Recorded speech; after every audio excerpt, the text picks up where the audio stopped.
6:02 in the Rose City. Time for Dirt and Sprague on Portland Sports Leader 105.1 The Fan in the Fan Sports Network. Hump Day.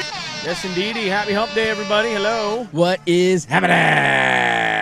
Nice little Wednesday morning. Good morning. A little foggy out there today. Yeah. A little froggy. A little hard getting out of the neighborhood. Couldn't see anything, man. Did you say froggy? It's a little froggy out there, dude. You got to keep your eyes on a swivel, man. That didn't make any sense either. Head on a swivel, eyes open. It's froggy out. Yeah. What? Do you ever drop a froggy? I drop froggy all the time. Yeah. For foggy? No. Yeah, we do that all the time in the Johnson I've heard household. that. Yeah. Big froggy household. Really? Huge. When it's like really foggy out, you guys say it's really froggy Really out? Really froggy outside. What? I don't know where it came from. I don't know why we say it. We say it all the People time. trying to be cute and funny. It's a but southeast, whatever, southwest thing It that totally you two is. have. Yeah, Lako, Selwood, right across the river. It's really froggy down by the water. Okay. Yeah, We're it's down on there the with west side, too. that zero elevation down there, man. Didn't That's, lift until I came down to Sylvan Hill. Then I had fog the whole drive. Isn't it weird? I had one coming over the Ross Island Bridge, and I get into this area of Portland, and all of a sudden you're like, wait, it's all gone. Just disappeared. Yeah. All of a sudden it's clear. Like, what the hell happened? I didn't change elevations that maybe 10 feet, and all of a sudden there's no more fog. Just one pocket. Just here we That's go. all that is. No more fog out there, man. Well, happy little froggy Wednesday for you. It's a Froggy Wednesday. You ready to hop into today's show? I am ready to hop in today's show. I can't get past the fact that I really loved those Cleveland Cavalier jerseys last night. Yeah, it's a solid look. The land? The land is a good look, man. Yeah. I'm jealous of a lot of them around the NBA. I had that with San Antonio the other night. I am watching their home game. It's the first time I'd seen their kind of throwback logo. The little Fiesta one? The little Fiesta they're logo and the delightful. court, and it just, God, it looks good, man. Yeah. It's a good-looking court, good-looking uniform. We had somebody tell us last week that the reason the Blazers don't have a matching court with their PDX carpet jersey is because they have nowhere to store the court. We got no room for the floor, man.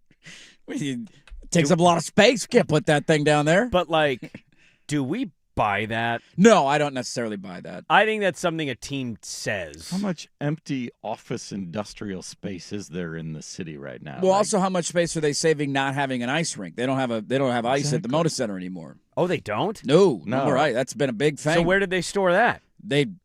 They don't store it anywhere. They don't have ice. Right, but, like, why aren't they storing a new court there if Where they they- could afford a court? That's a really good follow-up question. I don't buy it. I think they're absolutely lying. I just don't think they wanted to spend money for a unique court on a jersey that's probably going to go away. Yeah, it just as the year goes on and the more of these I see, like I just saw I was watching the Laker and Magic highlights from last night. Magic get a win. Those Orlando unis that are the pinstripe back in the day, Penny and Shaq, just a phenomenal look. And It's I'm a great look, yeah. I'm just jealous. Like the fix for Portland is so simple, and yet we refuse to do it. Like it's such an easy solution to get white keys, a la the old VMC days, and have one of the flair of throwback jerseys as our alternate city uniform, whether it be the Blazers in lowercase down the side, the Walton era, whether it's the early 90s. Like there's multiple options that you I could know, go down. it's the easiest layup you could That have. it just would sell like hotcakes, and the floor would match the uniform, and the fans would love it, and it's just a layup. It's right there, and we're refusing to make the layup. The problem is the carpet jersey and the carpet gear sells really well. I know it does. Like everybody I see with Blazer stuff, it's carpet. We got to stop doing this, Portland. We got to can't. put our foot It's- down. No, we're we got too. a problem. It's too in our DNA. We got to stop buying. We're bad too gear, froggy, man. We're gonna take that leap every time and buy that gear. Come on, wait till hold out. It's until gonna there's go good away gear. and be back in 2 years. Like, guys, remember this? Oh, it's We back. brought it back. You're like, you're right. I gotta get a new hat. We haven't had one of those in 2 years, man. I don't have any new carpet gear. You know the way that I remember our former coworker Jeff Russ saying like, "Oh, I hate when people say Zers." Zers. I don't like the Zers. That bothers a lot of Blazer fans. It does, I yeah. don't really care. Like, I think it's kind of a jokey, stupid thing. Yeah. Whatever. The Portland buying or liking the dumb thing is my Zers. That's your Zers. Yeah. Buying carpet gear. Buying brown Blazer uniforms or buying carpet jerseys. Like, Yeah. and my nephew's got one. Yeah. My daughter likes the look. Oh. Like, Now, the red ones they sported the other night that I just love had the the red. logo, those The all are red? awesome. That's a great look. The all reds with the pinwheel on Just the center of the pinwheel. jersey. That's a solid look. Fantastic. that's look. debatably their best jersey, in my Yes. opinion. I love the all I mean, I still reds. go with the class. It's a little Cincinnati Bearcat for me. You know, there's a little bit of that vibe to it. I still go with the traditional whites and blacks. I'm a big fan of the whites and blacks. blacks. Equality, brother. Equality. I don't see color here. Whites and blacks. I'm a big fan of both. Yeah. So I put that 1 and 2, but the red it's a good alternate to throw That's into a the great mix alternate every jersey. now and then. It's really good. It fits the court. It makes sense. Yeah. All of it computes. It looks good on road or home. It's Yeah. yes. Doesn't matter. It doesn't matter. You can wear it in either building, and it's going to be phenomenal. Yeah, but like I guess I'll never I don't even know who picks the jersey stuff. I don't know. I would love to have an interview on that, like a random off-season interview. Who's I don't the know person how in the much Blazers like that sits generally down? comes. Like, Yeah. does the team itself originate it, or is it There's no Nike and the NBA pitching stuff to the team? I don't know. So which Nike way. came back to the Blazers and said, "Let's run back the jersey from 2 years ago." I don't know. I know have that no I idea. know people who work at I know somebody who works at Adidas, and he has certain school colleges around the country that he's like the contact or liaison or whatever the phrase would be. Boy, that's a cush ass job, Dude, sweet job. And one of his gigs is presenting new ideas. Oh my for God. gear and jerseys and all that. Can I get that job? Yeah, how Isn't do that we fun? get that Dude, job? it's a great what job. do I need to learn? But I know this because he's had Nebraska over the years, and I've obviously with the familiar, family ties with Nebraska. they don't want to change anything. I've heard the stories about the things that he's presented to them, like coming up with these great, and they're like, "No, we're not doing that. We're not doing that. We're not changing our jerseys up." They There's have. an They N did on the black. helmet in They've- red. They've changed them occasionally, but Occasionally. they've They come got up him to go with- to black jerseys. Did they get him to go to black jerseys? They got him to at go to some black point? jerseys. Yeah. They finally got him to do that a was blackout a miracle in and of itself. I think he's hitting like 1 for 89 of like all the pitch ideas, and finally there was a Well, yes, and it was like, yeah, thank God, let's sell some more jerseys. I would imagine if you're in that role, like that's your actual job, you just have to separate Yeah. the colleges that are too traditional to change. Yeah, what are And you then some changing will at be like, Penn yeah. State? Like, if you have the Penn State You're never deal. changing anything. Now, I will say, the place that you start, though, you go to, like, the lacrosse team or the softball team or the track and field team or something you like don't think that they're also very traditional at those institutions? You're more likely to It's a good question. I don't know. get one of the Olympic sports teams to maybe say, hey, we want to look, especially if you can get it in front of the team, like the players. The players will always love it. Yeah, It's but the administrators And that will say no. you're more likely to get less resistance from the players who want to do something different than the football team the or the players basketball are never team. going to have the say in college for that. That's going to be the institution that has to agree to that. Yeah. The players would love to do what Oregon's doing. Yeah. The players do have a All say over at the Oregon. I country. know that when they Yeah. come up with new jerseys, they allow the players to sit in on the meetings at least. But I Now, think don't know how much Oregon's say got they a have. different. I think Oregon's got a different. Sure. Clearly, they do. Yeah. Like, there's a true. They have people in the labs with Nike trying to come up with the new Well, stuff together, rather yeah. than Nike going to whoever and pitching. Hey, let's change it up here. Well, Lanning admitted in an interview with Primetime that he basically nixed the original Grateful Dead idea. It was which a little tells over me the there was top. way too much tie-dye on that thing. And he was Probably like, all tie-dyed. we're going to not do that much, and we're gonna hone that in. Let's and- just do the numbers. Yes. How about the numbers? Let's keep it there and There you move go. on. That's been controversial for Duck fans this week because they put out a tease that the men's basketball is also getting a Grateful Dead night coming up. I think this week. Maybe it might be tonight. I don't know. tonight? But they're wearing, and fans are like, they don't deserve this. They're 17th in the Big Ten. Why are we giving them Grateful Dead jerseys? to get literally anybody in that arena to care. They're See, I don't just- think anybody's going to go, but people might buy the uniforms. There ain't nobody Yeah. going to be there, but people might buy the The jerseys. season's just dead. I mean, nothing to be grateful for there, is there? No. That would be really funny if they just were like, you know what? Black it all out. Just no numbers, no school name, nothing. Just all black jerseys. I've always had the take on Penn State that they made a grave mistake not putting the Nittany Lion on the helmet.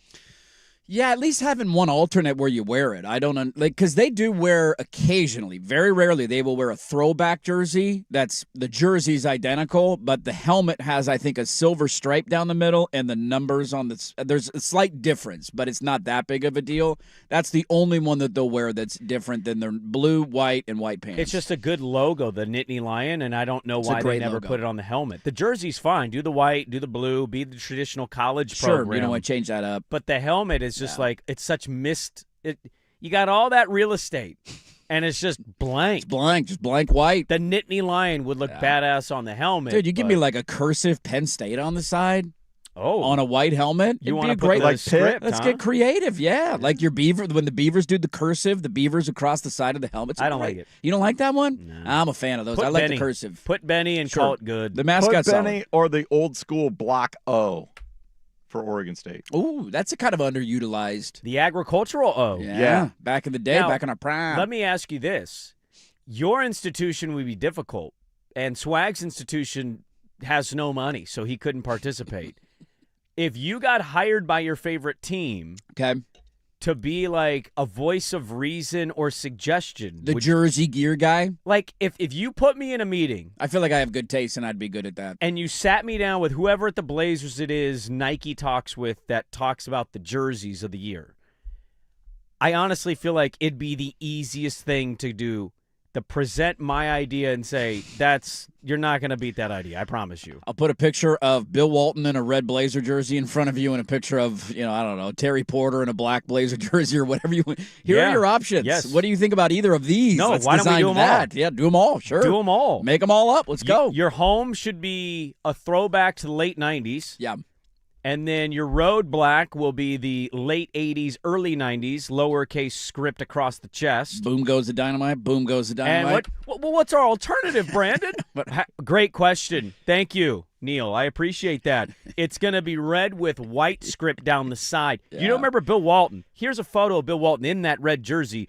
We're going to do those three for the year, nothing else. Now, follow-up question on this, because now I'm thinking, if I remember correctly, one of the devastating Greg Oden injuries, possibly the last one, happened in those throwback jerseys, because we did wear them briefly. The red ones? The red ones with the Rocket with game? the wording down the side. I think like it it happened. said Rip City rather than Trailblazers. Maybe could have. It was But maybe an homage to those something like 70s. that, yeah. Have we worn them since, and did we just throw the idea out when that happened? Maybe. Because I feel like in my head, I can see Greg Oden getting carted off the floor wearing that jersey. You are correct. They were the red jerseys with the side script down. Okay, did it say Blazers? Was it like the true 70s throwback? It was the Blazers. Have we worn them since then? Or did we just see that injury happen and say, nope, never again? It'd be a little stitious. Devastating to rewatch this. Yeah, I didn't mean to send you down a bad rabbit hole, but I remember them where they've done this. I know. They did it. They did it a couple times during B. Roy's era. They did. We did the white keys for 1 year. They brought them back for 1 year. It was the COVID year, and nobody could go to games. Well, the one I'll always just be hung up on is I just don't understand not bringing back the black lowercase across the chest. Don't get it, man. Don't get it. Like the height of Here's Clyde the Drexler's career. Right here, I'm throwing it up. It's right over the rim. You just got to grab it and dunk it. That's all you got to do. I feel like Dame Lillard should be in a meeting going, guys, why have we not done this? Why are we wearing turquoise? Which I was glad at least the three-point contest he wore a regular Blazer jersey. Thank you. He didn't do Thank carpet. You. He Thank was you, like, Damian nah, Lillard. we're good. We're going to go black. Standard black. Yeah, I would love to do like a sit-down with different teams in different sports and figure out. It's not so much the designing of the jerseys. I want to talk to your buddy. I want to know what this is like to present these ideas. Come up with these things, cook them up, and then just get shot down time after time. Like, no, we're not changing up. But I would love to know, like, who's the responsible for picking what jersey you wear on any given night? I think the players pick it. The players pick it? They probably rotate and be like, JG, what do you want tonight? And he's like, carpet. Is that really it? Is that how it happens? The players have to pick. Really? Now, I thought there was a limit to alternate jerseys on how many times you could wear them. There's no way that's true. Because the players don't pick it at Oregon. I know that. There I think is it's Kenny in the NFL. Farr, like but the I don't NFL know. limits you to use the throwbacks like no more than that's 2 or 3 different, times. Though. I think in the NBA, it's literally the player's choice. So, if a team's at home and wants to wear their blacks, they could do it, and then the other team's got to bring their. Obviously, they got to have their whites ready to go. Got to have the whites ready. But the Blazers have surpassed any amount of games you could be wearing an alternate because every other game is the carpet jersey. There's a lot of them. I know ridiculous. In college the home team's supposed to pick, but every once in a while, like the road team only packed one jersey, so you're kind of screwed. Dude, you got to wear these. This is your only option. We didn't have enough room in our suitcase. Wait, we only brought these. You ain't wearing the purples tonight. Get the hell out of here. I've gone through that in youth basketball a couple times. Team walks out with the black, and we're in the black because we're the away. Right. And the coach will stand there and have court. Yeah, what do you want to do about this? We're the away team, dude. We're in black. Yeah. Road blacks. Yeah, I don't really care, though, And I'm like, clearly you do. You're standing in half court not telling your team to change into white. Yeah, this is a you problem, not a me problem. And he just stares at me, and I'm like, all right, girls, let's go to the corner and cover yourselves and switch your jerseys. the start of the games can be delayed by 5 minutes. Just because you won't wear the right What In uniform. soccer, we had the reversables. no, we do too. Oh, Every okay. team does. But you got to It's take them like, off, change it. You got to My switch girl- them out. I know. I have girls. Yeah. I know. Not an easy, hey, just take off your jersey. Not an easy shirts and skins situation here. Definitely not, No, Bob. no. Don't play that one there. No, we're not going to play that one. But some colleges, if I was your buddy, I'd be super excited to work with. Other colleges, I'm like, what am I doing here? why am I here? Why do you even have this? Like, why is this relationship even exist? You're never going to change anything. How many schools are left? And you don't have to go too far down the rabbit hole of like power, major school that have not worn a different uniform or So, never changed. I've thought about this in looking at highlights here at this television. College basketball has actually got to be the worst. Really? I mean, name Kentucky. Yeah. It's white and blue.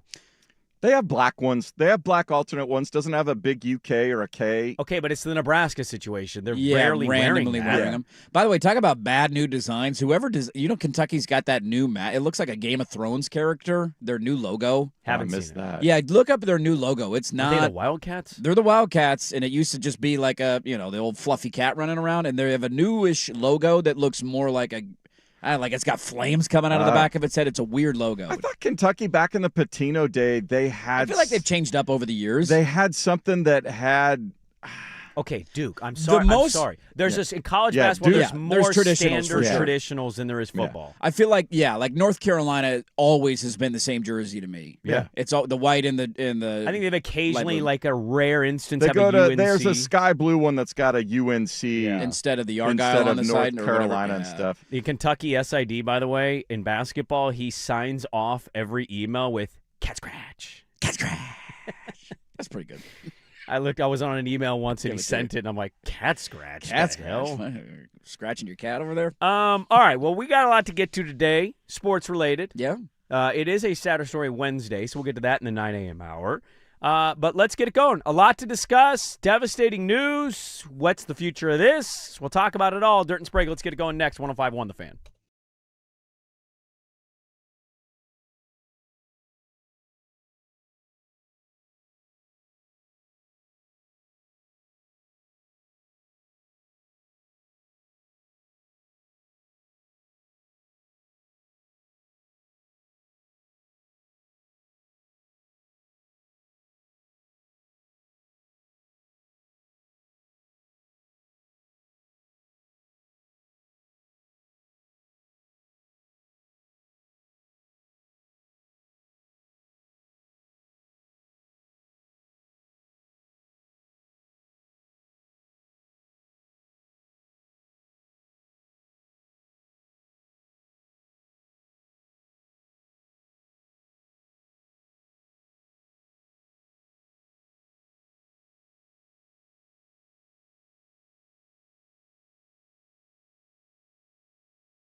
Well, devastating news for our beloved Blazers. What is the future going to hold for them?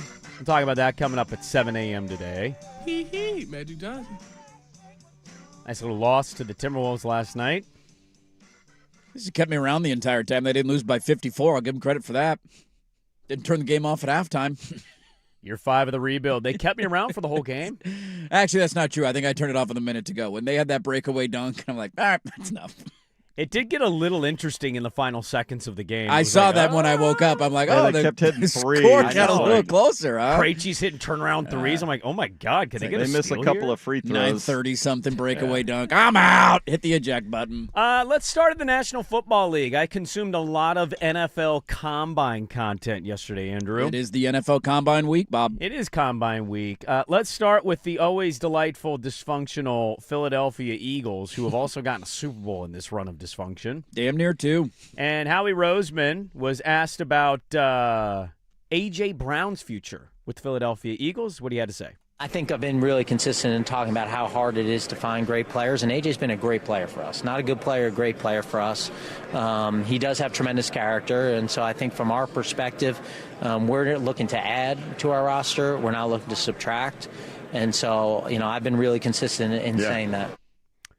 So, aside from not really answering anything on A.J. Brown there, I think my reading of the tea leaves is give us a player plus a pick, and you get A.J. Brown. I mean, it's just saying he's a good player. Remember that when you're calling me making trade offers before we eventually deal him this offseason.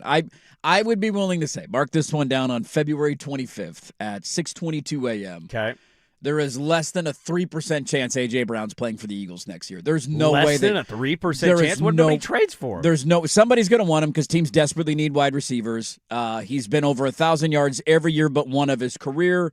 He has 56 touchdowns in 6 years in the NFL. He's only 28 years old. Like, somebody's going to want to go get this guy, and Philly does not want to deal with this again. This isn't going to go away. They won the Super Bowl, and he was pissed off about winning the Super Bowl because they didn't do enough throwing the football. It was all defense and running the ball, and he wanted to be a bigger part of the offense. They're not dealing with this again. He's going to get dealt this offseason. They just have to say this stuff to make sure the offers are where they want the offers to be. Well, like if your team's a receiver short, do you want him to roll the dice on this? I mean, when you look at the available guys, right, unless there's somebody out there that we're not aware of that is available via trade, but the free agent class is what? It's an older Mike Evans. It's Tyreek Hill coming off a reconstructive surgery of his leg. The Tyreek Hill thing is odd because that feels like it is without a doubt going to be a reunion, but seems like maybe I'm just reading way too much into all the intel coming out. I mean, you have George Pickens in Dallas, but it sounds like they're going to tag him, right? Yeah. So where else are we going? Jawan Jennings? Christian Kirk? You can overpay for those guys if you want. Debo Samuel, I believe, is available. Yeah, he had an okay year in Washington, stayed relatively healthy. So, I mean, these guys aren't Shaheed is available out of Seattle, but I'm sure they're going to try and keep him. Those are good players, but are any of them better than A.J. Brown? I could see Shaheed getting overpaid. I could absolutely see that. If he's not tagged by Seattle. And JSN came out the other day and was like, I want to be the top-paid receiver in the league. And rightfully so. He's just the offensive player of the year. Welcome to winning, man. But you got a Super Bowl out of it. You got to pay a JSN some of that while you got a Darnold contract. Like that, you work with that all day. You got to figure it out. And so, I mean, the counterbalance is, would you rather have one of these guys where you don't have to give up some sort of capital to go get them, right? Like you sign Mike Evans to a 2-year prove-it deal at his age. Mm-hmm. Okay, you don't have to trade a pick and maybe a player to go get it done, but it's not like there's a bunch of names in this field where you are wowed by them coming in and being a game changer for your offense. Some of them are capable of doing it, but age, health, whatever the limitations might be, A.J. Brown might be the best available. Is there going to be, because the Raiders came out, Spy Tech said, and he said that Max Crosby's going to be a Raider next year. Okay. I mean, unless a team comes through with 3 firsts, I kind of tend to believe it. That also, how long are we going to play this game of chicken? Because he hates them.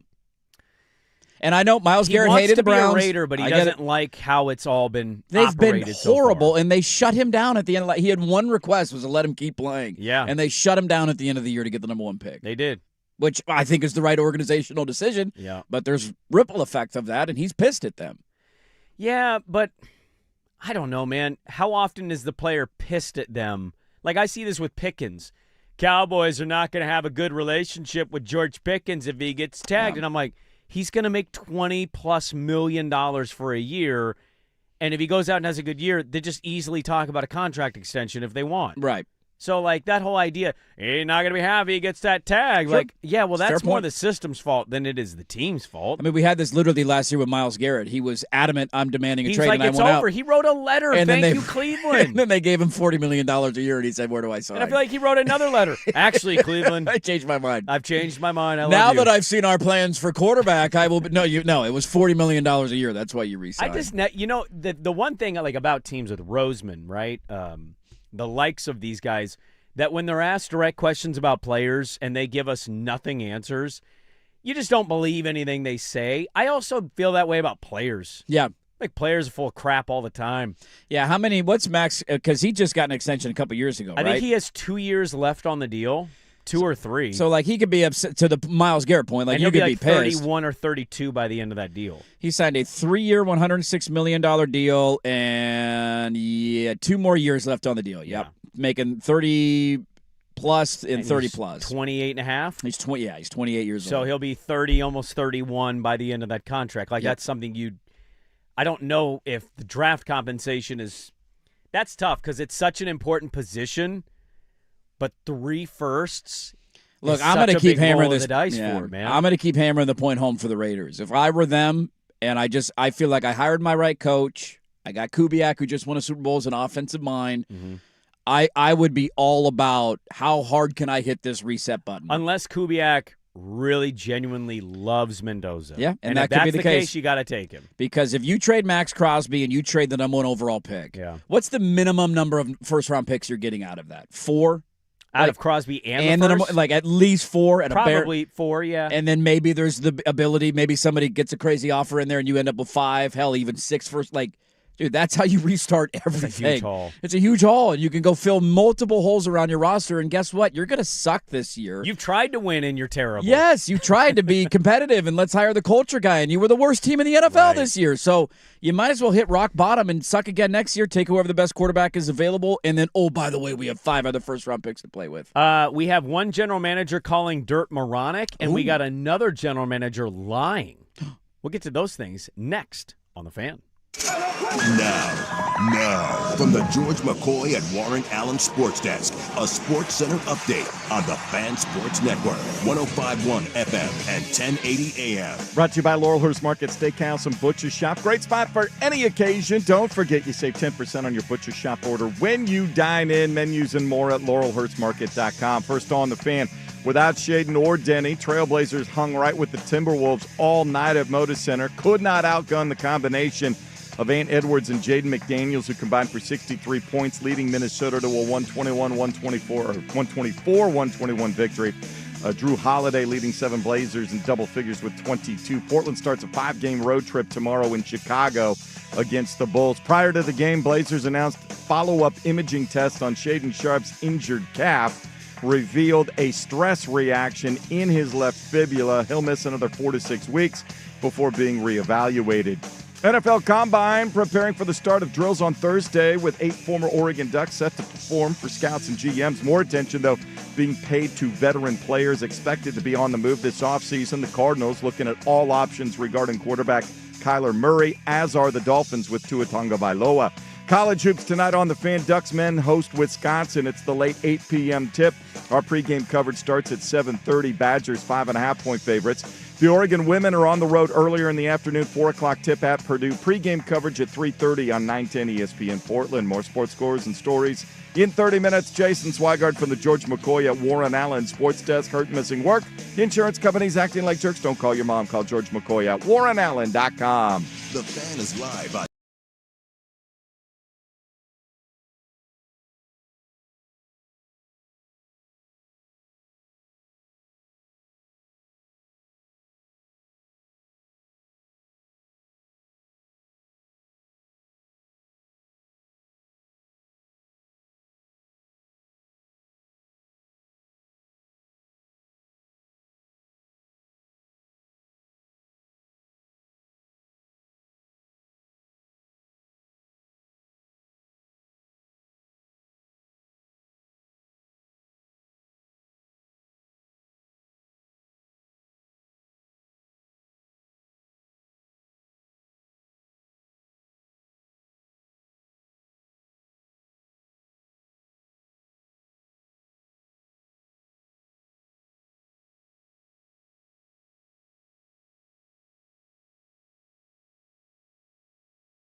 6:50 a.m. You may remember, by the way, happy hump day, everybody.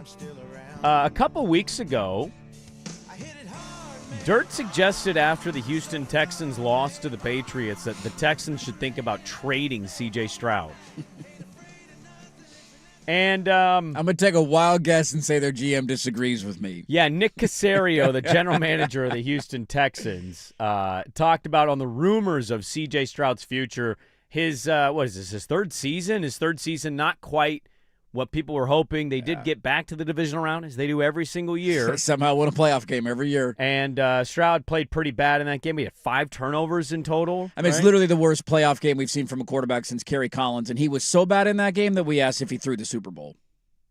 Yeah. That was a legitimate conversation for weeks afterwards. Was Kerry Collins paid off by the mob to throw that game? Because you can't even compute how bad he was. Well, you weren't the only one in the hot take business giving the thought of maybe they should look to trade him instead of pay him. And Nick Caserio at the NFL Combine talked about those rumors.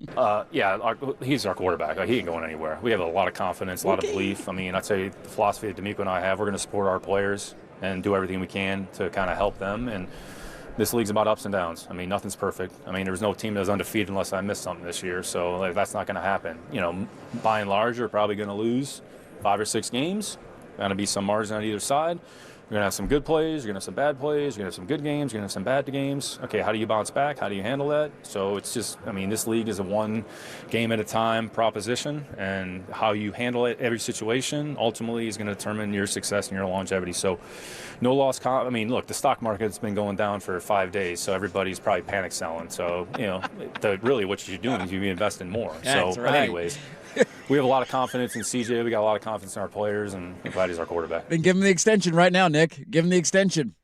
If you want to buy low, give him the extension. C.J. Stroud's the NASDAQ, huh? He How about is. that? You got to buy the dips, buddy. What a Dow. This is a dip for C.J. Stroud. Let's give him a 5-year deal, paying him $50 million a year, and see how you feel about that, Nick. The idea of trading, obviously, you heard that there. The stock might be a little low, but what do you do when the stock's low? That's when you buy, buddy.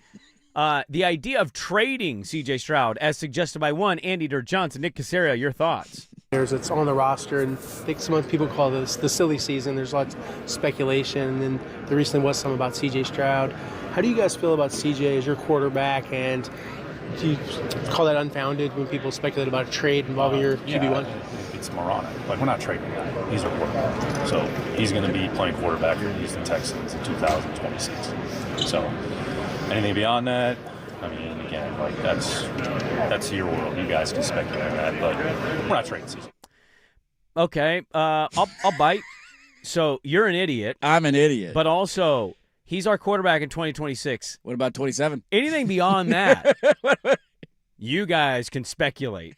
What? Why wouldn't you just, if you're so confident, why wouldn't you just say he's our guy? He's our always quarterback now and going forward? Like, why did you have to put a timestamp on that? He's the quarterback 2026. Anything beyond that, you can speculate. Like, look, you know my level of pet. This is one I'm going to file away and remember, dude. 2 years down the line, if this trend continues for C.J. Stroud and they're left with the position of he can't be our guy, we can't extend him. Oh my God, Nick Caserio, am I going to have some fun with this? I argued this I'll think about another player here locally that I remember spending years arguing this.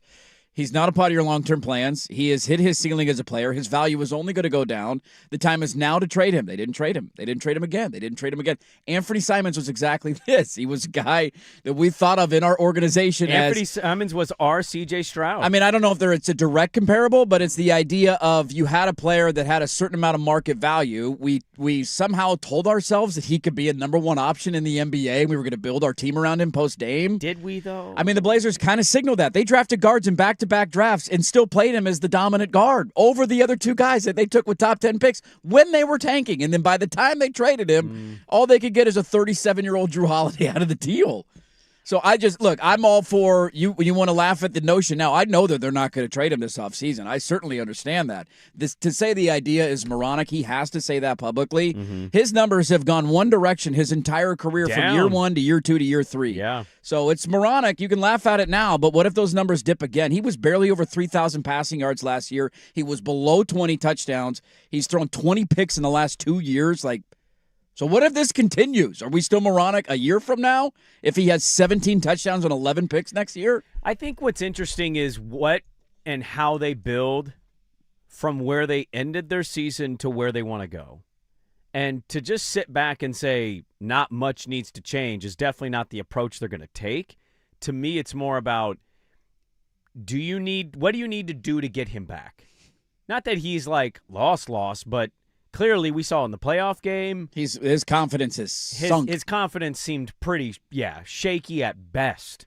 So what do you need to do to get that back? It's one thing to say the thing about supporting the guy publicly. That's good. Nick Caserio doing your job. But I think it's another to get the player actually to the level that we saw his rookie year and in moments in the second year. And he had some moments this year, there's no doubt.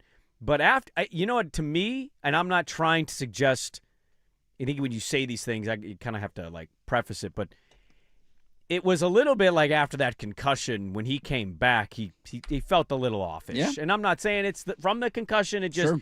I'm giving you a timestamp of he missed a certain amount of weeks, and when he came back, he was fine, and then they won their playoff game, and then he was terrible in the second playoff game. So I don't know what they need to do to get it back, but also I would say, like, hey, Nick Caserio, you did a good job, like, really supporting him until that last comment of he's our quarterback in 26.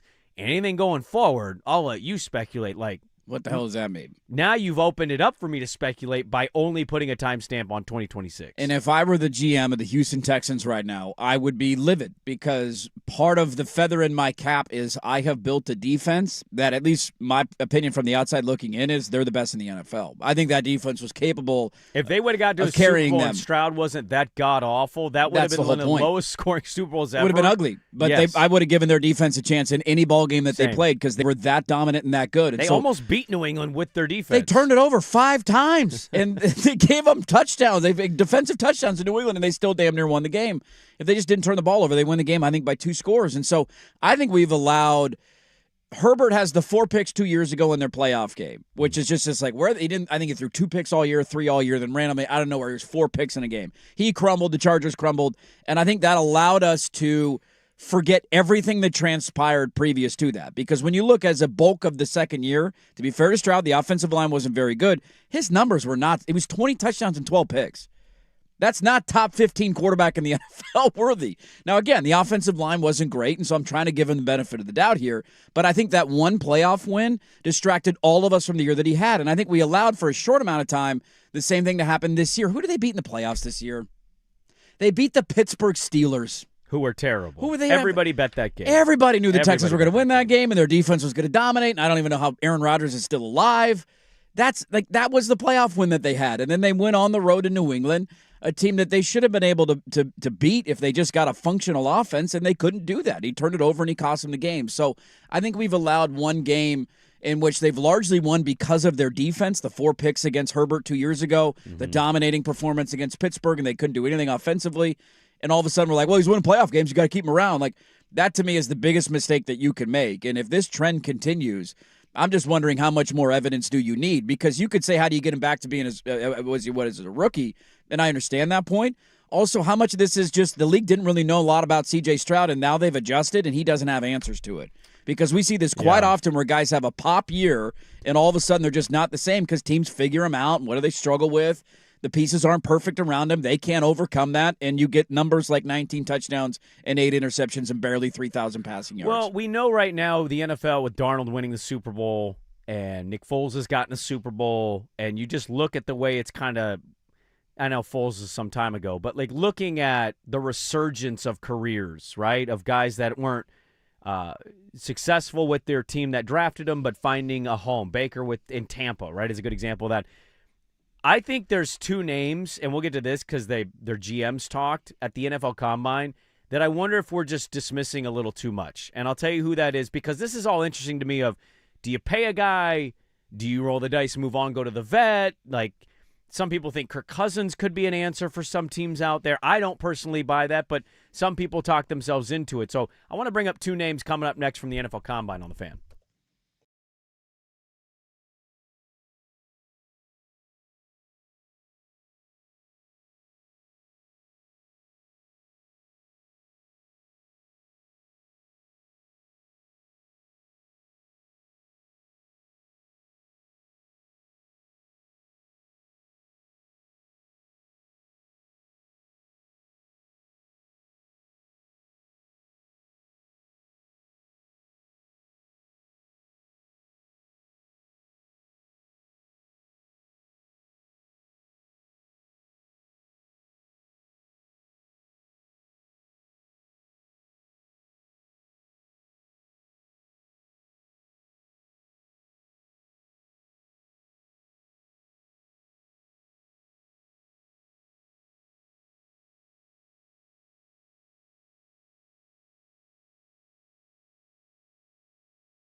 1080 AM. All right, welcome back in.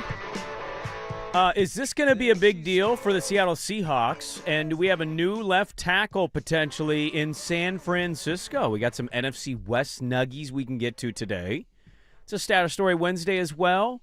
And devastating news here locally for our professional basketball team. Yesterday was not a good day to be a Blazer.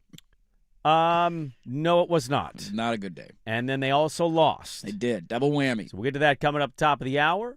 But we're talking some NFL Combine. Everybody's there. Everybody's talking. So you get all this great, great. You get people that are giving you thoughts and answering questions that many of us are wondering. And we just watched Sam Darnold win the Super Bowl. And we're living in a world where the quarterback journeyman is a real thing. I don't know if it's going to be next year that quarterback, whoever that is, wins, whether that's Darnold or somebody else. But it certainly has opened up an avenue of possibility for franchises to not say, well, we drafted him, and he's not an absolute bust, so we got to pay him, and we'll figure this out. Sometimes you can look at this and go, not good enough. We can move on. Yes. And you don't for a want more to be affordable price, especially. Well, no doubt. You don't want to be the team that gets the quarterback that goes away, a la the Jets, and watches Darnold win a Super Bowl, but sometimes that's going to happen. There are two quarterbacks out there right now, and I think it's a real easy dismiss of them doing much of anything. But I think we sometimes outthink the room on this and say, I just watched Sam Darnold become really good. He figured it out. Why can't other guys? And these guys are a little different from a size standpoint. Let's start with the first one, Tua Tagovailoa in Miami. The new Dolphins general manager, Guy McGuyface. I don't know what his name is. For a second there, I thought you were actually saying his name. Like, is his name Guy? What's his exactly. name? Yeah. You don't know his name? I have no idea. I know he just got hired. Off the top of my head. What's his name? What's the Dolphins GM without looking it up? I can't. I saw the clip. I don't know what his John name is. Eric something hyphenated. John Eric Sullivan. John Eric Sullivan. Okay. They call him the JES. They call him Jess? Jess in the streets. Here's Dolphins GM Jess on the Tua future. Everything's on the table with Tua. You know, I've said it multiple times today in different media outlets. We've talked to his reps. We've talked to him. We've explored the possibility of trades. We are very appreciative of everything that Tua has done and accomplished with the Miami Dolphins. It will be interesting to see where this goes, with the Dolphins or elsewhere. Quinn Ewers is obviously on the roster. He did some nice things down the stretch. My job is to make this as competitive of a room as I can, and that goes really for every positional room. We'll see what that looks like down the road. There's a lot of factors at play. I can't give you a definitive answer today. A lot of conversations that need to be had, but every move you make affects the next one. So we'll kind of see how it all plays out. I'll say this about Jess. Didn't necessarily give you the cleanest picture, but at least sounded like somebody willing to say it all. Like, yeah, we might trade him. We're talking to him. We got no idea. We got to find somebody that's willing to take on this contract. If we find somebody to do it, then we'll trade him. Things from Quinn Ewers during the season. Did you look up his numbers? Do you have his numbers? I can pull them up. I did not watch a lot of Dolphins games. I get it. I think back to the initial point, though, of all of this, what is he supposed to say? We're trying to trade Tua. We're paying him his cap hits $56 million this year. Quinn Ewers blows, so, we don't want him around. You want a hot take? Like, what are you supposed to say? I think this is one of the rare instances. I think teams are bad, but I don't think in the NFL you get the tank the way you do in the NBA. My theory now is that they're going to get rid of Tua, and they're going to tank. I think their owner literally tried to do it. They fired a coach tank. and were sued because they tried to purposely lose games for Joe Burrow. Well, okay, so his numbers, by the way, he started 3 games at the end of the year. He came in against Cleveland in a blowout, and then he started against the Bengals, no touchdowns, 2 picks. Beat the Buccaneers, 2 touchdowns, no picks, 172 yards, and then lost 38-10 in New England, 1 touchdown, 1 pick. That's how you build, baby. So, right there. So you got Tua, potentially going to be on the market. Sure feels that way. And then in Arizona, we know Kyler's probably not for long with the Cardinals. Well, Josh Weinfuss of ESPN and many other media members caught the general manager of Arizona, Monty Ossenfort, in a lie. He said that him and Kyler have kept constant communication. Murray was like, I haven't talked to that dude since like week 10. And so everybody knows now they've been caught in a lie. Here's Josh Weinfuss on it. Obviously, I'm not inside Monty's head, but my best guess is that this was his way of being of kind of like keeping the waters calm, right? Because I think if he had come out and said, no, we haven't talked this offseason, I mean, that's an instant headline. That's an instant story. Like, I don't think he thought in his wildest dreams that I would break the news that they did not talk, right? I think he believed that if he got that out there, people would run with it, which they did. I mean, I tweeted out but that's what he said. So I think he was just trying to say, you know what, let's just save face. No one knows the truth, and he got caught. I got an idea. I'm going to take what could be a troubling comment, and I'm going to lie about it, and that will be way better than just telling the truth that me and Kyler haven't talked much. Unbelievable. The Cardinals are always going to Cardinal. The Cardinals are just always. Unless this LaFleur is the other LaFleur and he proves me wrong, the Cardinals are just the Cardinals, man. He's the lesser of the LaFleurs. My whole point is this, like, I don't think you and I would say we trust Kyler Murray or Tua to win, but no.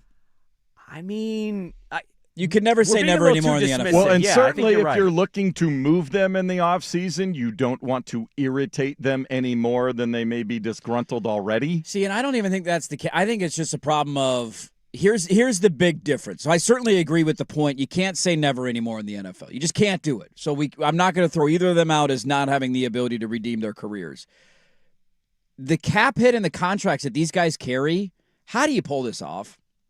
Because who's willing to fork over a chunk of money in order to trade for Tua or Kyler Murray? Their cap hits respectively this year. Tua's cap hit this year is $56 million. Now, after in June 2027, 1st, it's $53 million, and then you can get out of the deal. But isn't there a after June 1st cut scenario where they not would with guys take like dead money? I mean, that's what you're going to have to do. Well, I think that's what's going to happen. You're going to have to eat $40 million. Nobody's going to trade for that contract. How much dead money are you willing to eat, and then how much is the other team willing to foot? To me, there's lingering questions there. Like the Darnold stuff, and the Baker was a free agent. I know. Cleveland didn't give him the extension, but like Denver, the Jets didn't give him the extension for Darnold. Denver did a good job of saying we're going to eat the money of Russ, and we have found a guy that we like in Bo Nix. It worked out great for him. It worked out great. It doesn't always work that way. No, it does not. But I think that's what you'd be looking at in Miami is we're going to eat a ton of dead money. We're doing the Russell Wilson thing to get out of this contract, and then he just goes wherever he wants. Yeah, and so I just think it makes it tougher to find a partner who's looking for a guy like that because I don't know how much of the money would transfer over and how much you're willing to pay. Maybe you pay all of it down in Arizona and Miami. They're saying, screw it, like just eat all of it. We're going to suck for the next 2 years anyways. That's also a tough sell to your fan base. Denver's been one of the rare examples that's been able to overcome it, and they got to an AFC title game with still $30 million of dead money on your book, so you can spread it out a little bit. That's what puts these guys in a unique position, and it's one of the reasons we have the conversation about C.J. Stroud that we have. Yeah. They gave these guys contracts when they didn't deserve contracts, and they didn't do anything that should have led to being paid $50 million a year. You can't say, okay, look, we will to agree. This amount of money. I know, no. I get it, but you can't pay revisionist history on Tua. They had two great years. I don't know about great years. I mean, the numbers they were putting up that 1 year. He had the first year with Mike McDaniel there. They put up good numbers, and then he started getting concussions. Well, and he went with the corkscrew hands, and he couldn't move his fingers, yes. and it's like, really? We're going to give this guy an extension? It was a debate, but also I understood, you have a quarterback. The first year that Mike McDaniel was there, it was 25 touchdowns, 8 picks, 3,500 yards. That's a good year. That's a good year. I'm not discrediting that. Yeah. 64% completion percentage. Yeah. The next year, 29 touchdowns, 14 picks. That's a good year. That's not Sam Darnold numbers. Those are not terrible. And then I'm assuming that's the year they came with the contract, but I just would have asked, is that enough of a sample size with the health we debated to pay that, this guy $50 million a year? And the next year he got more concussions, 19 touchdowns, 7 picks. This year I believe he led the NFL in interceptions with 15, and they benched him with 3 games to go in the season. We debated in the moment, do you want to give that deal? I think we debated both of them, even Kyler too. His numbers bared out this is typically a guy you pay with those numbers. Yeah. But I remember in the moment it was debatable, but I understood what the numbers standpoint where they were coming from. These are not two guys that I would want my team to roll the dice, but again, I also didn't think Daniel Jones would be 8-1. So no, I would take Kyler over Tua knows. because he doesn't Tua's one hit away from never playing football again, and that just would linger in the back of my mind. Kyler felt like that was I'm done with you, you're done with me, I'm not playing anymore. I'm not coming back for this. He hasn't talked to the GM since week 10. What do you mean? They talk all the time. Loaded second hour, devastating news locally for the Trailblazers. And what do we want out of this now? We have to kind of think about that stuff. Loaded second hour, Dirt and Sprague, 105.1, The Fan.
Now, from the George McCoy and Warren Allen Sports Desk, a Sports Center update on the Fan Sports Network, 105.1 FM and 1080 AM. First on the Fan, a valiant effort from the undermanned Blazers coming up just short against the Timberwolves, 124-121. Anthony Edwards, Jaden McDaniels combined for 63 for Minnesota. Drew Holiday led 7 Blazers in double figures with 22. Portland now heads out on a 5-game road trip beginning tomorrow against the Bulls in Chicago.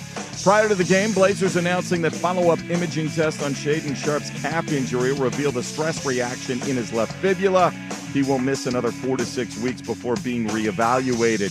NFL Combine preparing to start drills on Thursday. 8 former Oregon Ducks are set to perform for scouts and GMs, but all the attention on Tuesday paid to the GMs talking about veteran players expecting to be on the move this season. Could be Cardinals looking at all options on quarterback Kyler Murray, as are the Dolphins with Tua Tagovailoa.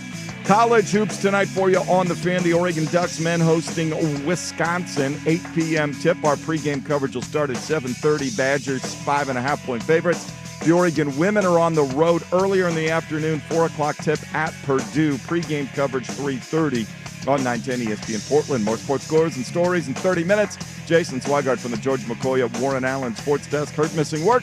Insurance companies acting like jerks. Don't call your mom. Call George McCoy at warrenallen.com.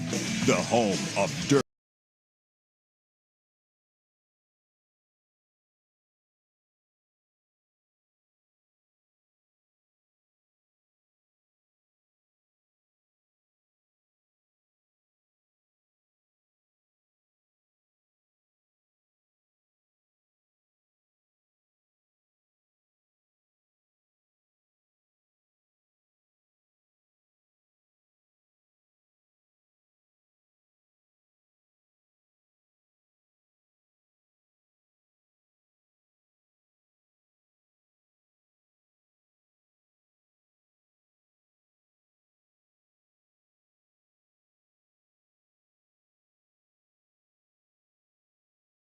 Network.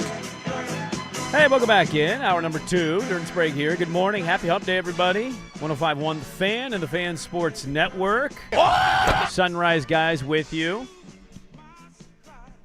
Yeah, Lamar Hurd been off for a hot minute, man. He's taking a little vacation. What's going on, Lamar? Although neither of them worked last night because that's just a Peacock game, right? Was it on locally? I watched the Peacock feed. I didn't know. Yeah, I watched the Peacock. Can I ask you guys who was the main broadcast of I have Peacock? no idea, and it was bothering me all night because I couldn't figure it out. I think he's been a sideline reporter.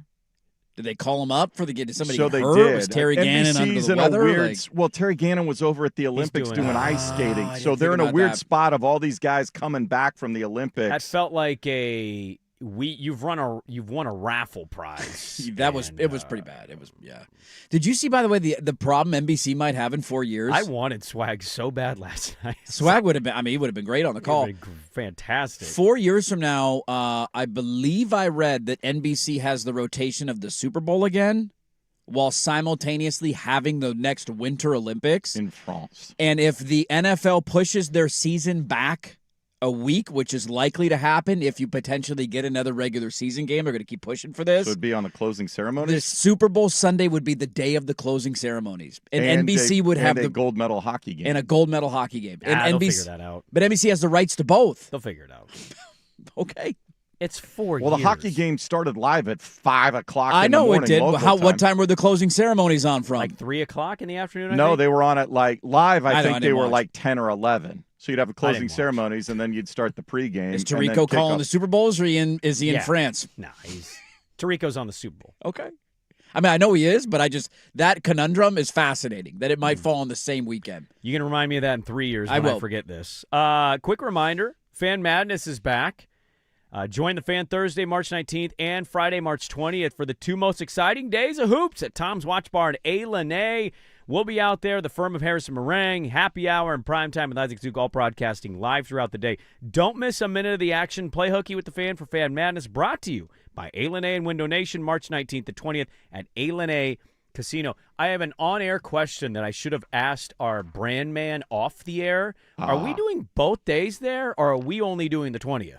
We're My just there understanding- Friday. I think you're just doing the Friday like we did last so like year. last year. That's what I thought, but I couldn't remember. I know it's a little different because our show is now extended, so games will be tipping off in the final hour of the show. because last year they were starting at the end of the show. Yes. And then we'd be like, the all right, first well, we'll see what game happens. usually tips off at like 9:10, 9 9:15 yeah. Pacific. Early on. So come hang out with us at A. You need somewhere to hang out, man. Tom's Watch Bar is a fantastic venue to catch all the hoops action. We'll get to some NFL stuff later on the show. Status Story Wednesday with you. Hope your foggy commute's going okay out there.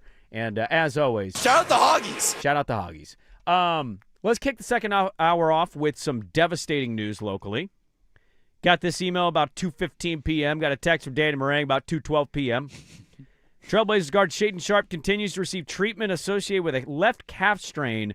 Follow-up imaging has revealed a stress reaction of the left fibula.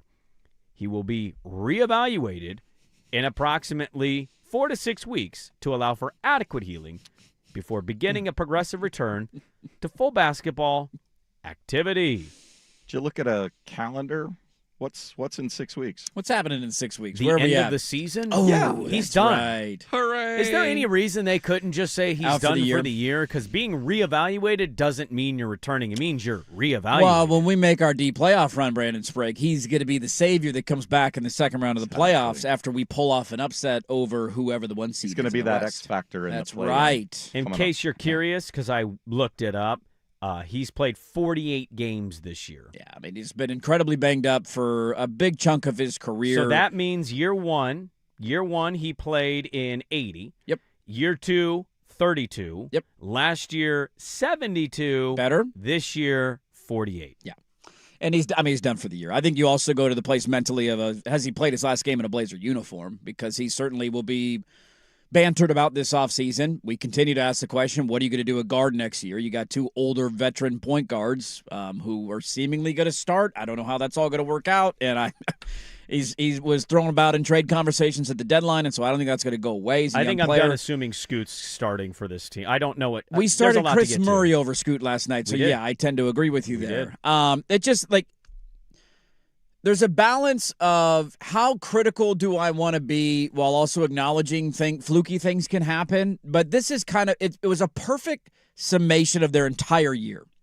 Their year began by saying Scoot Henderson's going to be out 4 to 6 weeks with a hamstring injury, but he'll be back probably around Halloween. Don't worry. Thanksgiving at the latest, and then he's barely back before the All-Star break. Then it's Drew Holiday's got a calf strain. He's day-to-day. Doesn't play for a month and a half. Don't get any sort of update, just out for a month. Didn't play. We got Denny coming in and out of the lineup with back spasms, back injuries, and he's good. He's fine. Totally fine. And then the Now next he's week he gets hurt. Now he's back. Now he's hurt again. And this one, I mean, Shaden's been out for how long has Shaden been out for now? 3 weeks? I mean, it's been a while already. Yeah. And so we're already into the second half of the year, and we're wondering, man, when he comes back, what's the lineup going to look like? And then out of left field, you get a news drop that he's probably done for the rest of the year. He got hurt on February 6th during the Memphis game. So you're going on 3 weeks already, man. Yeah. I mean, it's been 3 weeks. The month's almost over. Like, that was a mild calf strain, and it shouldn't be that long, and now you're probably done for the rest of the year. And so there's a balance of, like, I don't know how critical I should be or can't be. I want to be fair to them, but also acknowledging, like, what are we doing here? And how does this keep happening to guys who are getting hurt, and it ends up being way worse than it was originally reported? Do we have a substation? I'm asking questions now at this point because this has been our entire season. I'm kind of surprised one of these, like, like they got these Blazer Fan 503, Blazers Palace, Blazers Lead. Yeah. And they speak in the first person, but it's like a fan account. It's a very odd They've done that situation. with the Denny injury because Denny was in a car accident, which I didn't remember being reported. I don't know if we talk about that. He was in a minor car accident where he got rear-ended in an intersection, and that they're trying to draw the link to his back problems beginning then and now derailing maybe the rest of his season. Incidentally, I heard a funny story about Donovan and Shaden with car stuff, but I can't share it. Can't share that one on the air. Yeah. So the thing about this that I wonder is, I was going to say I'm surprised one of these fan accounts hasn't made a video where they don't show their face, but they show one of those electrical meters the way the Niner guy did. Walking around the practice facility. Center, like, actually, this number indicates that there's high-graded, metals around here, which is why they get injured. They're going to stay in the play-in because the bottom of the West is so damn bad. But this has been outside of Dame winning the 3-point contest, which was more like an emotional thing. So sad. And Denny, I mean, that's a cool moment. I get it. being But that's an all-star. so And sad. I guess moments of Donovan, although how did Donovan do last night? I mean, he got it going a little bit in the second half. I'll give him credit. First half, it was non-existent. He was a big part of their third quarter and early fourth. Yeah. Well, yeah, that's fine. I mean, he was it's, fine. You know, He wasn't the he issue has these last games night. where he's a monster, and then he has these games where you're like, Yeah. okay. It's just been a disaster season. I don't know how else to describe it. Because I will highlight it one more time. You are on now 143 possessions of your 5-man lineup that many of us thought was going to be your 5-man lineup, and you're going to go into the offseason, and you tell me how you evaluate that, Bob. Yep, Shaden's now out, and we don't know how many games Denny's going to play the rest of the way. Why would 10, you rush him back? 5? If you're going to pay him the contract he's going to get this offseason, why would you rush him back? What's the reward? And I keep asking that Being question. the 8 seed, Brandon, I don't think that's a reward. You're going to be in 9, the 10, 8, 7, it doesn't matter. I mean, they showed you last night that they can still be feisty, and their schedule is ass the rest of the way. So they're good. They're going to win games. Sure. They damn near beat Minnesota last night without Denny and Shaden. And so, you're going to get some really bad teams who are tanking and actively trying to lose that you will dominate because you're going to play harder than them, and Klingon will clean the glass up, and, you have a good game here or there from certain guys. I get that, yeah. You're going to be in the play-in. I'm now of the opinion, and I was already kind of trending that direction when Denny got hurt again on Sunday, and I know they won the game, but the takeaway, and Sprague and I talked about this Monday when you're out, it was just you shut him down. What are we doing? Why are we just teasing this every other game? He wants to play. I get that he wants to play. It's his decision. He gets the choice. He wants to play. That's why he's not shut down. He says, my back feels good enough, I'm playing. He wants to make All-NBA. There's bonuses attached to that stuff for these guys, big bonuses. Part of me also they want to be eligible. Part of me also wonders behind the scenes, too, how much of the decision-making has to do with people uncertain about their future job status and trying to say, this is why I deserve to maintain my job when the new ownership group takes over, and having the most wins possible in order to point to Maybe. that. I mean, I don't know. I don't know that to be true. We don't know if Dundon in year one is going to come in and 4 months onto the job, everybody's fired, restarting. Let me ask you this with Denny. I think you're more likely to get it for one full season again. Sure, I agree with you. With everybody in place. But they also don't know that because it's not a guarantee. And, Cronin did the sit-down with Willamette week last week, said I'm not even contemplating my future. We haven't talked about it. Didn't Dundon come in and go through year one and then after I don't think that? so. I think he cleared house right away in Carolina. Instantly? If I'm not mistaken, I think he came in and fired the GM. It might not have been a fire. I think it was maybe a contract was up, and he was like, nah, dude, that's a way different situation. Totally different. Yeah, he brought Brindamore in year one, at least the coach. Yes. And I can't remember about the GM. Chauncey Joe just got extended. They did. Remember that? I do remember They got that. extended for, and I think they said a multi-year deal. Because that second half run, we got to give it a chance. Well, that's neither here nor there, but my point is it was a 2-year deal. So it was a clear, there's a new owner coming in, and you will be reevaluated after that. I certainly understand the point on Denny, and I think you're largely right. I'm just asking aloud, is there any of that behind the scenes? People don't know about the future of their job status. I'm just how many more times do we do this with Denny until we come to that conclusion? And does it not matter? To shut him down? No, how many times does he come back in the lineup and then leave again and then miss a couple of games and then come back in the lineup and then get hurt again and then miss a couple? How many more times? This is already 3 times now that he's hurt his back and missed a game. If he keeps going through this with the back never really healing, it's not going to. He's going to get to the minimum threshold he needs to be all eligible, and then I wouldn't be shocked if he shut down. I mean, if he plays 65 games and then he comes back and it's tweaks and he's like, nah, I'm good. And now I'm good, but he's eligible to make All-NBA. Yeah, I think he does that. They have 24 games remaining now. He's got to play 17 of them. Yeah, and we don't know if he's going to be back in their next game once they hit the road. No idea. And even if he comes back again, he's going to get hurt again. This is not going away. Yeah, you're not wrong. It's happened 3 times. Let me ask you this. So Shaden gets hurt, devastating, probably out for the year. Scoot's barely going to have logged enough games for us to really have definite answers or thoughts on it, even though there are a lot of people that already feel a certain way about him. Sure. What do Blazer fans, what are they hoping this season, where do they want the season to go? Are they pining for this team to get swept and bludgeoned in round 1? Or is this we know we'll make the play-in, but we're not going to win the play-in, let's be the lottery team who hopefully gets rewarded the way the Hawks have been rewarded, the Mavs got rewarded, the Spurs got rewarded. Let's be that. I want to know where people are at on that one. 503-864-6326. Devastating news about Shaden Sharp yesterday. We'll talk about that as we roll on Hour 2, 105.1 The Fan.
AM.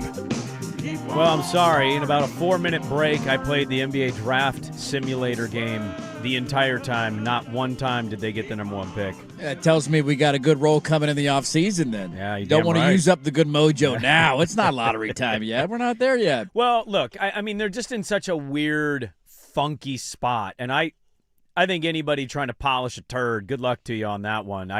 They're going to be a play-in team. Yep. I'm not going to give them a lot of chance to get into the playoff, but it's a play-in, so it's a one and in. But you evaluate the situation. Are they better served to be the 8 seed and get absolutely annihilated by the Thunder or the Spurs? Or are you better served to hope that the basketball gods reward the teams that kind of tried and didn't outright disregard, the gods themselves, and try to hope the ping pong balls bounce your way the way that they have the last couple years? it would be funny and ironic if the year we did fall in the lottery on accident is the year we end up with the lottery odds. Or it's the year that the bad teams finally get rewarded and we just get stuck at 12 and we're drafting a kid named who's our mock? Who would take Braylon Mullins from UConn. Big fan of Braylon Mullins' game, dude. He's a 6'6" wing. Yeah, that's what we're talking about. That would it would line up and be really funny if that's how it all happened. But I am asking sincerely, do fans want them to be in the playoffs because it's been that long? Or do fans, are they kind of looking at this the way we're talking about it and saying, I'm kind of just done with this, go to the lottery and hope the balls bounce your way? And because I heard from some Blazer fans yesterday, and I wasn't shocked, but it was a little bit like, I'm so over this. I'm over this team. You got like 2 things to be happy about. Other than that, it's just I'm so over this whole thing. Yeah, I mean, I would argue it's a little bit more than that, and I'm certainly not the most rosy Blazer analyzer that exists. Klingen's been a lot of fun to watch this year. I think he's taken a big step. And I know you can point to last night and say, well, he didn't dominate. Like his numbers at the end of the night were like 11 points, 16 rebounds, 5 assists. But that's one of the things people would point to is Klingen. He's one of the positives. Yeah. To me, Kamara continues to, he's a good defender. I thought he was really good on Ant in the second half last night. I think Ant started the second half 0 of 9. Yep. He was a big part of that. He's guarding him, all the way down underneath from the inbound pass, full court down. So he's a good defender. I think that's a positive that you can still lean on. And then obviously Denny, who was an all-star. Outside of that, there's not a lot else there for me. I was hopeful for Shaden. I thought he had a great stretch and was trending in the right direction. And then he gets hurt, and now his season is done. I thought Scoot was really solid last night. I thought he had a good game. He carried you at times in the second quarter offensively. He gave you a punch. He had some juice. He was going to the hoop, getting into it with guys. I love the energy and the style that he plays with. Why is he not starting? It's a $1 million question that I can't figure out. We got to start Chris Murray, who literally refuses to shoot the basketball when he's in games. Every time he catches the ball, he plays hot potato and passes it. He got the yips. He just cannot shoot. And so what are we doing here? Yeah. Scoot's too small of a sample size to say it's been a positive. I'm hopeful it'll get there, but it's only been 6 or 7 games. I can't say that has been the case. Yeah, does he take a team-friendly deal this offseason, by the way, to secure money for himself? Could. Or he could just roll the dice next year and say, I'm going to have a big year. You're going to pay me more I'll money. stay healthy, and I'm going to have a pop year. And is he even in the starting lineup next year? Or do we have a 36 and a 37-year-old as our starting backcourt next year? I just think it's fair. A lot of questions left. I think it's fair to ask Dirt today that though they might have some fight in them to get into the playoff or at least be a feisty play-in team that just barely loses. Yeah. I think you have a legitimate thing to say of how could you possibly evaluate? You can't. Unless you're willing to just throw all the young stuff with contracts in a trade, I don't know how somebody evaluates the situation and decides, well, we're going to go this – because you remember the Willamette Weekly interview we talked about last week where he was asked, and I don't believe he named Scoot or Shea. No, in terms of pieces that they found in the building of the Denny, roster. It was Donovan. Yeah. And that was it. Yeah. And then he was asked about having the guy, and he said, right now, that's Denny. Yep. So to me, even if I'm reading between lines that aren't there to him, you say that answer, it's much like the guy at Houston of he's our quarterback at 26 going forward from there. You speculate. I am going to speculate now. You didn't say after that. Right. I'm going to do the same thing here of you named specific people and you omitted other people. That tells me you can't properly evaluate it. Shaden sample sizes plays, doesn't play. Plays, doesn't play. 48 games is a terrible amount of games in an 82-game season, 32 2 years prior to that. So it's a really difficult thing, and I don't know how in earnest you can, from a general manager building standpoint, properly evaluate what you have in Scoot, Shaden, Denny, Tamani, Donovan as a 5. You can't. Let alone what pieces to go forward with versus what pieces to dangle or move on from. It makes your job exponentially harder, and you can't analyze it. You're just guessing, just like we're guessing right now, talking about what are they going to do in the offseason, because that's all they have to go off of. Now, there's certainly more information with practice time and sitting down with the guys and all that, all the extra film that you watch. They certainly know more than we do, but it's also still a roll of the dice because you just don't know, and they haven't been able to play together. And it's really depressing out of this year because that was one of the things that I was genuinely excited for at the start of the season, and now that opportunity has been taken away. To your original question about what are you rooting for the rest of the way, I will be the guy that stands up and says, I told you so years ago and you didn't listen to me, Blazer fans, and I'm going to tell you again, and I hope you listen to me now. I was the thief of joy before the All-Star break when Anthony Simons randomly won 3 straight games and Blazer fans were like, yeah, we finally have something to cheer for. And I was the one who everybody criticized for being the negative Nancy and saying, why are we rooting for wins? We're literally trying to tank. And every ping pong ball matters at this point, and Blazer fans just wanted something to be happy about. If you're a Blazer fan who was rooting for them to win the play-in and get the 8 seed, look in the mirror and ask yourself what's wrong. It's been a long time since they've been in the playoffs. I don't care. It'll be quick. You're not going to win a game. You're going to get swept by Oklahoma City or San Antonio. So what does that do for you? Is that making the playoffs if you don't win a game? Does that count? Do they even show up in the record books? You're going to get swept. You know what else happens in that scenario? You lose your first-round pick this year. It goes to Chicago. Bye-bye. Explain to me in any way how that is a better alternative than losing it. They're going to be in the play-in. We all know they're going to be in the play-in. Yeah. It's impossible to fall behind Memphis and Dallas and Utah. And they shut down Nurkic the other day faking a nose surgery. What was that update? They're just making things up now in Salt Lake City. So kudos to them. They're trying. Explain to me in any way how that's better.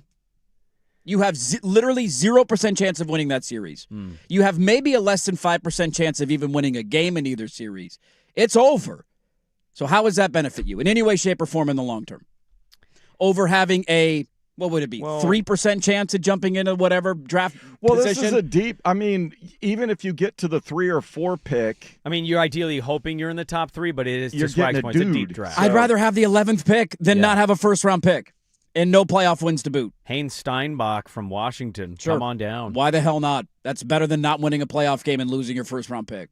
Because at least it's a roll of the dice on a guy who maybe turns into something. I think the tough thing, too, on this is not that you're wrong. It's that, with new ownership coming in and no sample size of actual success in this regime, it's just hard. I don't know. I'm finding myself torn here of I want them to start winning because winning does matter. They've won more games this year. I know. They're close to 500, and they're gonna finish around 500. Mark my words. But how the season's gone versus the record are two different things. But also, it's hard for me to get fully wrapped in it when I'm not really confident this is the regime the new ownership's going to stick with. No. Also, to the point on Scoot and Shaden, where is the confidence level in this group's ability to find guys in the draft?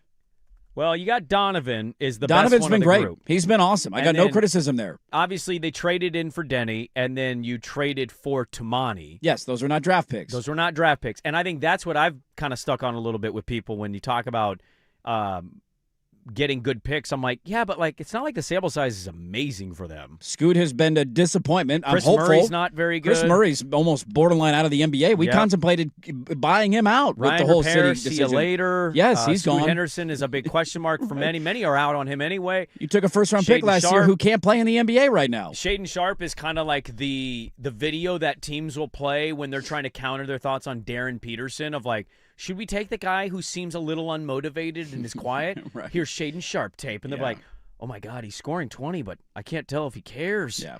That could be the Darren Peterson story. I was hopeful for Sharp and Scoot, but it has not been a great run so far. Well, this year, it's just impossible with Scoot's sample size, and Shaden getting hurt now is just a bummer. But, yeah, I find the whole – it just is very odd. It's a very odd feeling of even if they get the lottery pick, are they gonna do well with it? Or are they gonna? Oh, by the way, we omitted one name.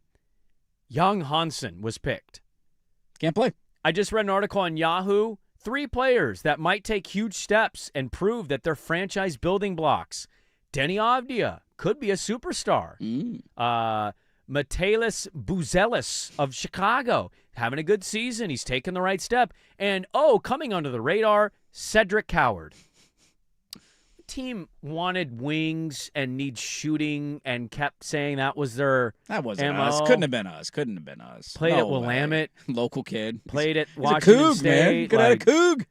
And we took him for a project out of China that so far is not panning out in any way. No, he can't play. Outside of merch sales. Merch sales are great. So, Chinese TV ratings are great, point, but he can't play. The draft isn't even a certainty here because we don't know if they're going to go the right direction with it. So it's not a guarantee. All of it to say, for the last half hour, huge bummer with Shaden. Genuinely sucked. And very just an odd feeling season of, I don't know how to define this season other than it kind of stinks, but they've had more success from a win-loss standpoint. Yeah, they're going to hover around 500 because the schedule's manageable. They're going to be in the play-in because the bottom of the West is terrible. We all need to universally come together and root for them to lose in that scenario. I mean, I think if they played the Clippers and Denny's out and Kawhi's playing, they're not beating the Clippers. I don't think I think you're going to lose either way. I don't think you're going to be the 8 seed, but for the love of God, that would be a disaster. All right, we'll move on from the Blazers. This guy calling out the league. Boy, this gained some real traction. We'll talk about it next, but first, Swag with the Sports Update. Now, from the George McCoy at Warren Allen Sports Desk, a Sports Center update on the Fan Sports Network, 105.1 FM and 1080 AM. First on the Fan, even without Shaden and Denny, the Trailblazers hung right in with the Timberwolves all night at Moda Center. Just couldn't outgun the combination of Ant Edwards and Jaden McDaniels, who combined for 63 points, leading Minnesota to the 124-121 victory.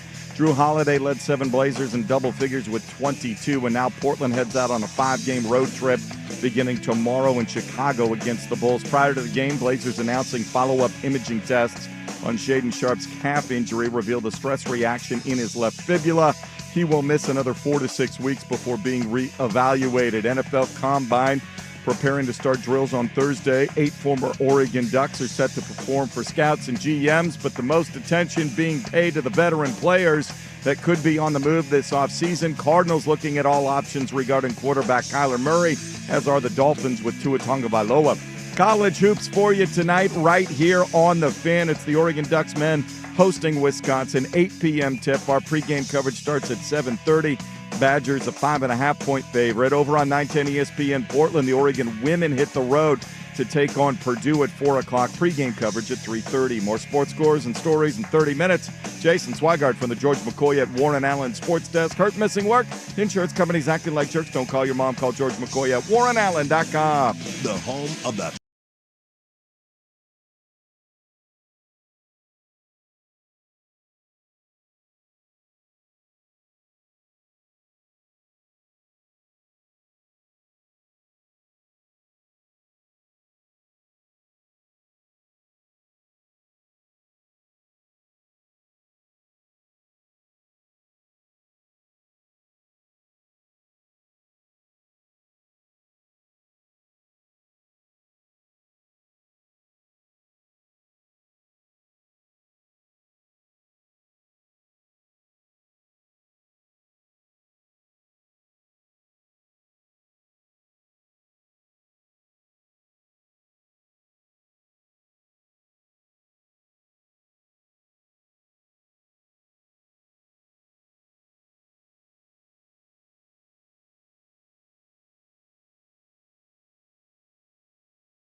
I apologize. I don't probably consume enough post-game stuff with Blazers-related things. It's just such a late game, and then I don't think to wake up at 4 a.m. and read all the post-game quotes. I will from time to time. A listener pointing out that Drew yesterday was basically alluding to the fact of, like, he's being confused why Scoot's not playing more. Yeah, Drew was asked how Scoot's been performing, and he's like, man, I think he's been great. He's playing with a lot of energy. I thought he was good tonight. I'm surprised he didn't play more minutes. And then he asked, I don't know if he's on a minutes restriction, which the answer, Drew, is no. That has been lifted, according to the Blazers. Calabro said during the Phoenix game he wasn't on a minutes restriction. That's what I heard that on the broadcast. For the life of me, it's a weird thing they're doing with Scoot, in my opinion. Why is he coming off the bench? And I know you can give me the total minutes and say, well, Dirt, it's not that big of a deal. He was a part of the closing lineup. He's not going to start with this team. Why is he going to start on next year's team? Why is Chris Murray in the starting lineup? What are we doing here? I don't know. Trying to make size matter? Got to have length against Jade McDaniels, man. Dante DiVincenzo. I mean, McDaniels did kill him last night. He torched him. He did. Yeah. He couldn't miss. That was the only reason they beat us was the three. It really was. They got hot in the second half, couldn't miss threes for a while. I want stuff to be excited about watching as a fan and turning the game on and knowing that Shaden's now out 4 to 6 weeks because we had that. We knew Denny Orty wasn't playing, and you're telling me I got to watch Chris Murray in the starting lineup? No offense to Chris Murray, dude. Seems like a great guy. He can't shoot. He refuses to shoot in games. Well, I think one more thing here because I didn't want this to be all Blazers. No, we can keep going. Well, here's my only other takeaway, too, that I've hinted at this and I've brought this up in little moments, but we haven't had like a full-on conversation. I understand they haven't largely been all healthy at the same time. Yeah. But you know who have been healthy at the same time? All of the guys known for their defense. Do you know who sucks on defense this year? The Blazers. Kevin Pelton was right, by the way. You want to talk about where he was right. Yeah. All of the numbers they pointed to and changed their entire organizational identity over. Gave everybody extensions over. It was the defense. Look at the defensive numbers. And Kevin Pelton, our good friend, God bless him in Seattle, wrote, I'm not really sure this is something you should be banking on. Some of these numbers are not things that are like consistent with your effort. It's like luck, like turnover luck in the NFL. And people kind of canned him for it. And I'll just tell you this, man, how many games, like the Phoenix game the other day was a good one, but Phoenix played nobody. How many times you watch this team play good, elite, or okay teams, and they get torched offensively? Right. Like, that whole narrative has just flown right out the window. Nobody is talking enough, in my opinion, about how you were dominant defensively and now you're not dominant defensively. When they have Drew, they have two, they have Donovan. Those are 3 of 5 guys on the court. They're all in the lineup. Tease is back. He's back. He's supposed to be a good defender. They're not good defensively. No. I watched this team all year. They're not good defensively. They have moments, but they're not anywhere near the way they were sold defensively coming into the year. It was the entire identity now was this is a defensive first team. Yeah.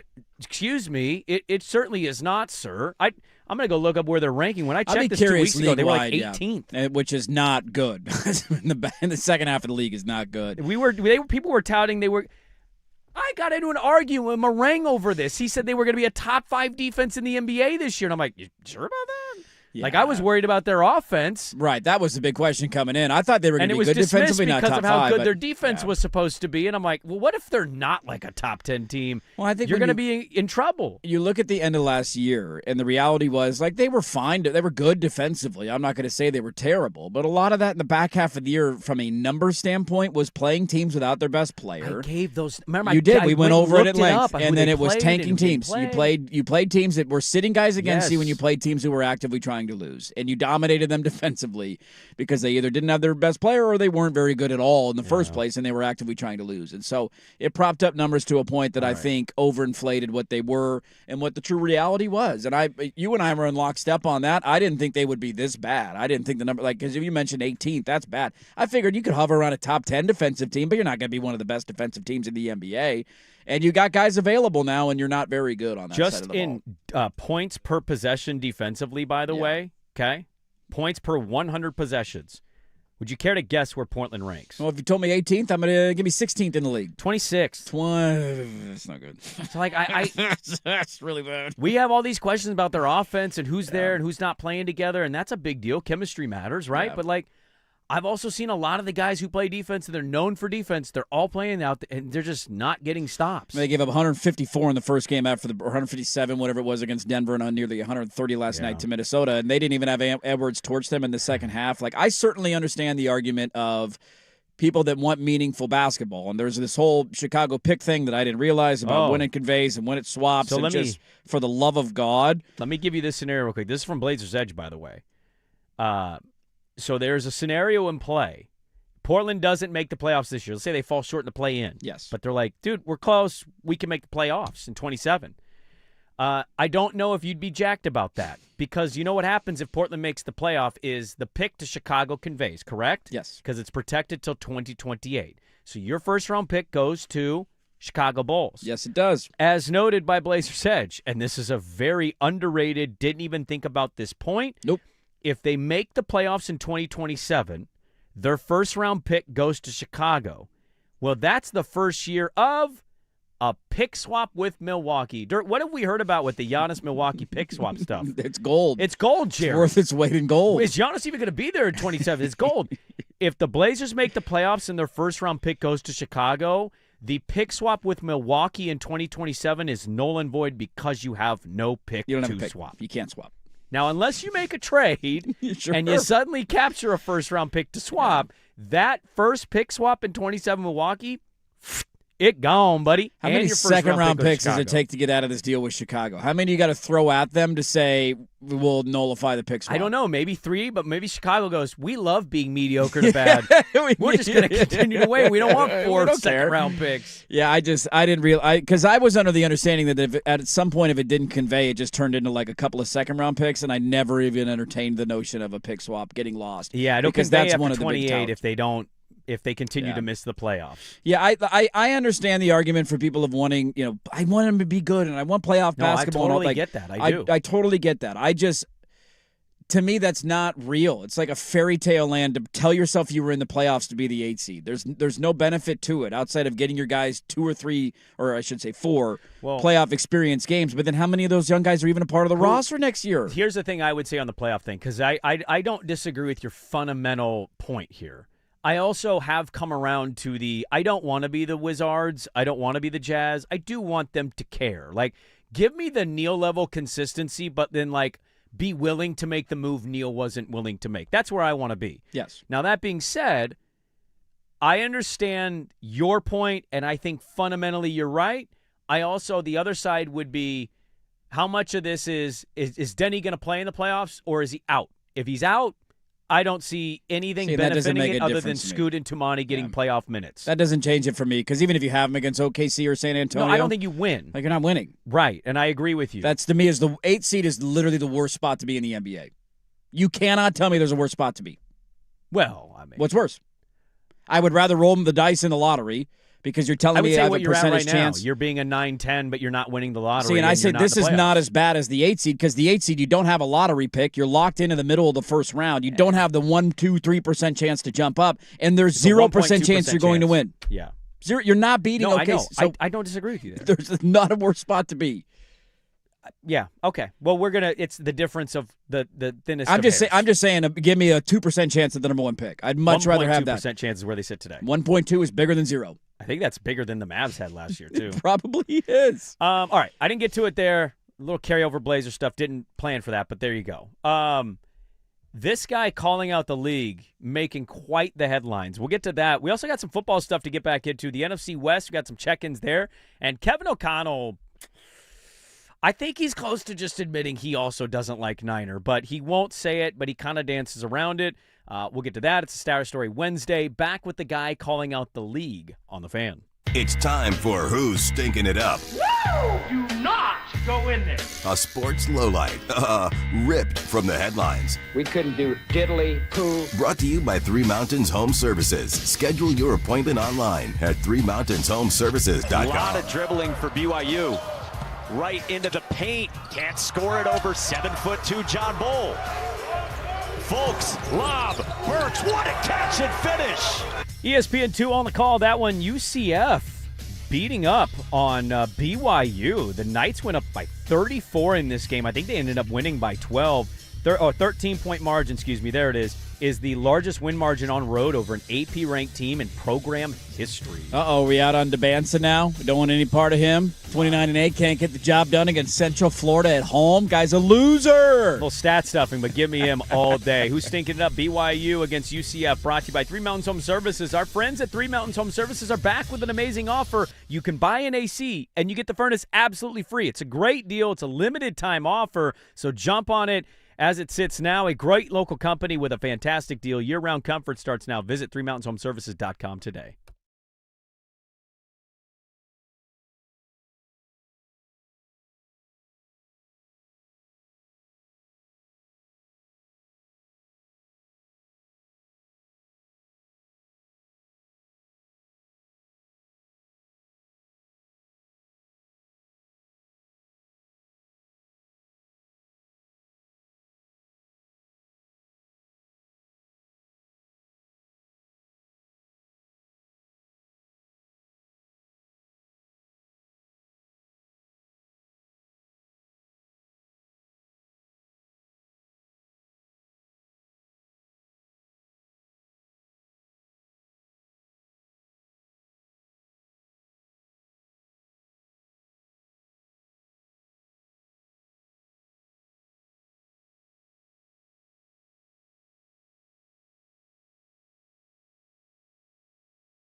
AM. It's an interesting point. I saw this one from one of our P1s.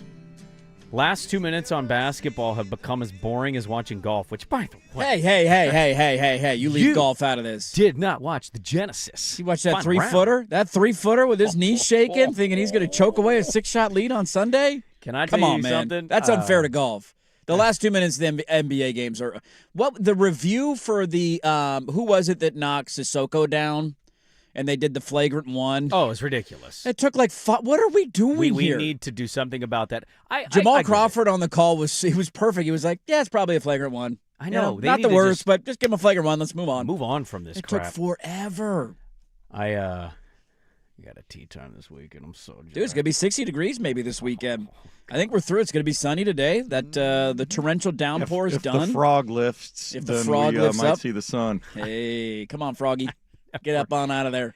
I'm wrong all the time. People will tell me, like yesterday, people were reaching out, like, dude, I actually watch TV with my headphones all the time. I'm like, Okay, I'm wrong. Yeah, you Froggy, idiot. I've never heard anybody reference fog as frog. Do you do a nipply? It's a little nipply out? Nope. Oh, okay. I mean, I've heard that, but I Sure. don't do it. We're a big nipply house as well. Are you? Yeah, it's a little nipply. Oh, okay. There's a nip in the air, if you will. I'd feel uncomfortable if my mom would have walked into a kitchen with young me and like, it's a little nipply out. I'm like, why are you talking about that? I don't want to hear that. But the Froggy might have made you laugh because you would have said, that's funny, Froggy. Get it? We had we'll get some NFL Combine stuff. We got some uncertainty at left tackle for this playoff team. Uh-oh. This guy's never called plays before. Is that a big deal to you? And a new play caller for a familiar face from the West Coast. Saturday Story Wednesday as well. Rick Carlisle on our sister station 104.7 The Fan, not 93.5 The Fan in Indy. You confused me there with that headline of it. He was on their morning show, which is ranked behind us. This might have gotten us leaped, boys. Suck it, Indy. We don't have Tiago Splitter on this program saying, I hate the NBA. No, but it'd be great if we did. It'd be fantastic if he did. Rick Carlisle was asked about being fined $100K as an organization by the association, and he basically he's done with the NBA, and he said, this is why we got fined. Take a listen. There was a league lawyer that was doing the interview that kind of unilaterally decided that Aaron Nesmith, who had been injured the night before and couldn't hold the ball, should have played in the game, which just seems ridiculous. And during the interview process, I was not on it, but I heard details. We asked them if they wanted to talk to our doctors about it, because it's something that was documented by our doctors and trainers. They said no, they didn't need to. They talked to their doctors who did not examine Aaron Nesmith. And we asked them if they wanted to talk to the kid. And they said no, they didn't need to. So this was shocking. This was shocking to me. They got fined $100K for that Nesmith injury, and that's how they evaluated it? It's a bad look for the league. That is a very bad look black for the league. eye on your league. Look, you like want $100,000 is nothing for an NBA team, but it's the principle and the purpose of it. Yeah, well, it's being implicated with the Jazz. It wasn't just the Jazz got fined; it was the Pacers and the Jazz. Yeah. And the problem is now, every time that there's a fine subsequent to this for similar sorts of things, you're questioning the validity of the league fining them rather than... You need to question it if that's how they're evaluating it. That's ridiculous. The Jazz we saw in real time. They sat guys in the fourth quarter of they had games a that they had the double-digit lead, and they chose not to play sat them. all the dudes and literally tried not to win a game that they should have won. Also, the Nurkic nose surgery is completely made up, and I will go to my grave believing that. Maybe He's had trouble sleeping for a couple of years, and now all of us, just randomly, at this moment in time, he's going to go have nose surgery. Well, I noted to Swag, and he can't play through it. If you wanted to find the Pacers, you should have fined him immediately for the Zubac. They traded for Zubac, remember? And I was like, maybe they're going to try to be the 10 seed because statistically they would keep the pick. And they immediately sat him, and there was no report that he was really banged up. We're going to play you next year, buddy. That's when you find him. Not the Nesmith injury no. that appears to be legitimate. The Pacers, I'm telling you this, if we're not going to win the 1 seed or the number 1 pick, of all the teams to win the number 1 pick, I'm kind of rooting for Indiana to win it because they've fallen on unfortunate circumstance. Their superstar got hurt in the most pivotal game to potentially win a championship. Yes, he did. Pascal Siakam, I know he's not playing as much, but when he started the year, dude, he was putting it all out there, playing hard every night. Mm-hmm. And now they're also creating anti-tanking rules basically centered around the Pacers. If you were in the West Finals or East Finals, you can't have a top 4 pick. It's so like stupid. That's all of this is directed about. at Indiana, and now we've got the details that, like, oh no, they didn't actually evaluate anything of substance. They just determined they're going to fine us. It's a horrible look, man. They were out for a pound of flesh, and they didn't care about who was in their way to get that pound of flesh because they wanted to appease the fans. When I think most fans with a brain saw this from the league and said, a little unfair to Indiana. A model of consistency for the last decade, a team that's seemingly always done things the right way. Their best player goes down with an injury. Like, yeah, dude, let them tank for a year. They don't have their best player all season. I would shut it all down, too. There's no point in playing. Get a high draft pick, and then we'll be back in the mix next year, no matter who we end up drafting. You're barking up the wrong tree in this one if you're the NBA because there's a lot more egregious examples out there. And to Swag's point, now every time they find somebody, I don't trust unless I see it. The Utah situation I see when you're sitting guys. If you can't see it, I don't believe the NBA is right. It'd be really funny if a team announced they were fining the NBA. It'd be great. What if they file a lawsuit? For an adequate investigation? We are fining you. Yes. Even if they're never expecting to be paid because they wouldn't be. It would just be funny to send out a statement. After evaluating your investigation being fraudulent, you're fined $100K. We're docking your paycheck $100,000, Adam Silver. Loaded third hour of the program. We'll get back into some NFL. Got some news and notes out of the NFC West, and we've got a new play caller in an area. We heard there were intel that he might do it, but he's actually doing it. It's pretty newsworthy. We'll get to that. We got Stouter story as well. Hang with us. Loaded third hour on a hump day. 105.1 The Fan.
Now, from the George McCoy and Warren Allen Sports Desk, a Sports Center update on the Fan Sports Network, 105.1 FM and 1080 AM. First on the Fan, 7 Blazers hit for double figures Tuesday night, but it wasn't enough to out-duel the combination of Anthony Edwards and Jaden McDaniels, who had 63 together, leading Minnesota to a 124-121 victory.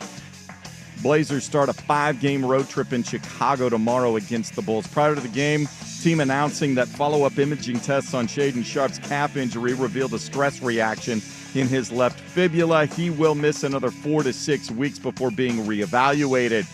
NFL Combine preparing to start drills on Thursday. 8 former Oregon Ducks will perform for scouts and GMs, but the most attention being paid to veteran players who could be on the move this offseason. Cardinals say everything's on the table regarding quarterback Kyler Murray's future, as well as the Dolphins with Tua Tagovailoa. College hoops tonight on the Fan. The Oregon Ducks men hosting Wisconsin. Late 8 p.m. tip-off pregame coverage will start at 7:30. Badgers 5.5-point favorites. The Oregon women are on the road for a 4 o'clock tip at Purdue. Pregame coverage at 3:30 on 910 ESPN Portland. More sports scores and stories in 30 minutes. Jason Swigard from the George McCoy at Warren Allen Sports Desk. Hurt missing work. Insurance companies acting like jerks. Don't call your mom. Call George McCoy at warrenallen.com. Your home for the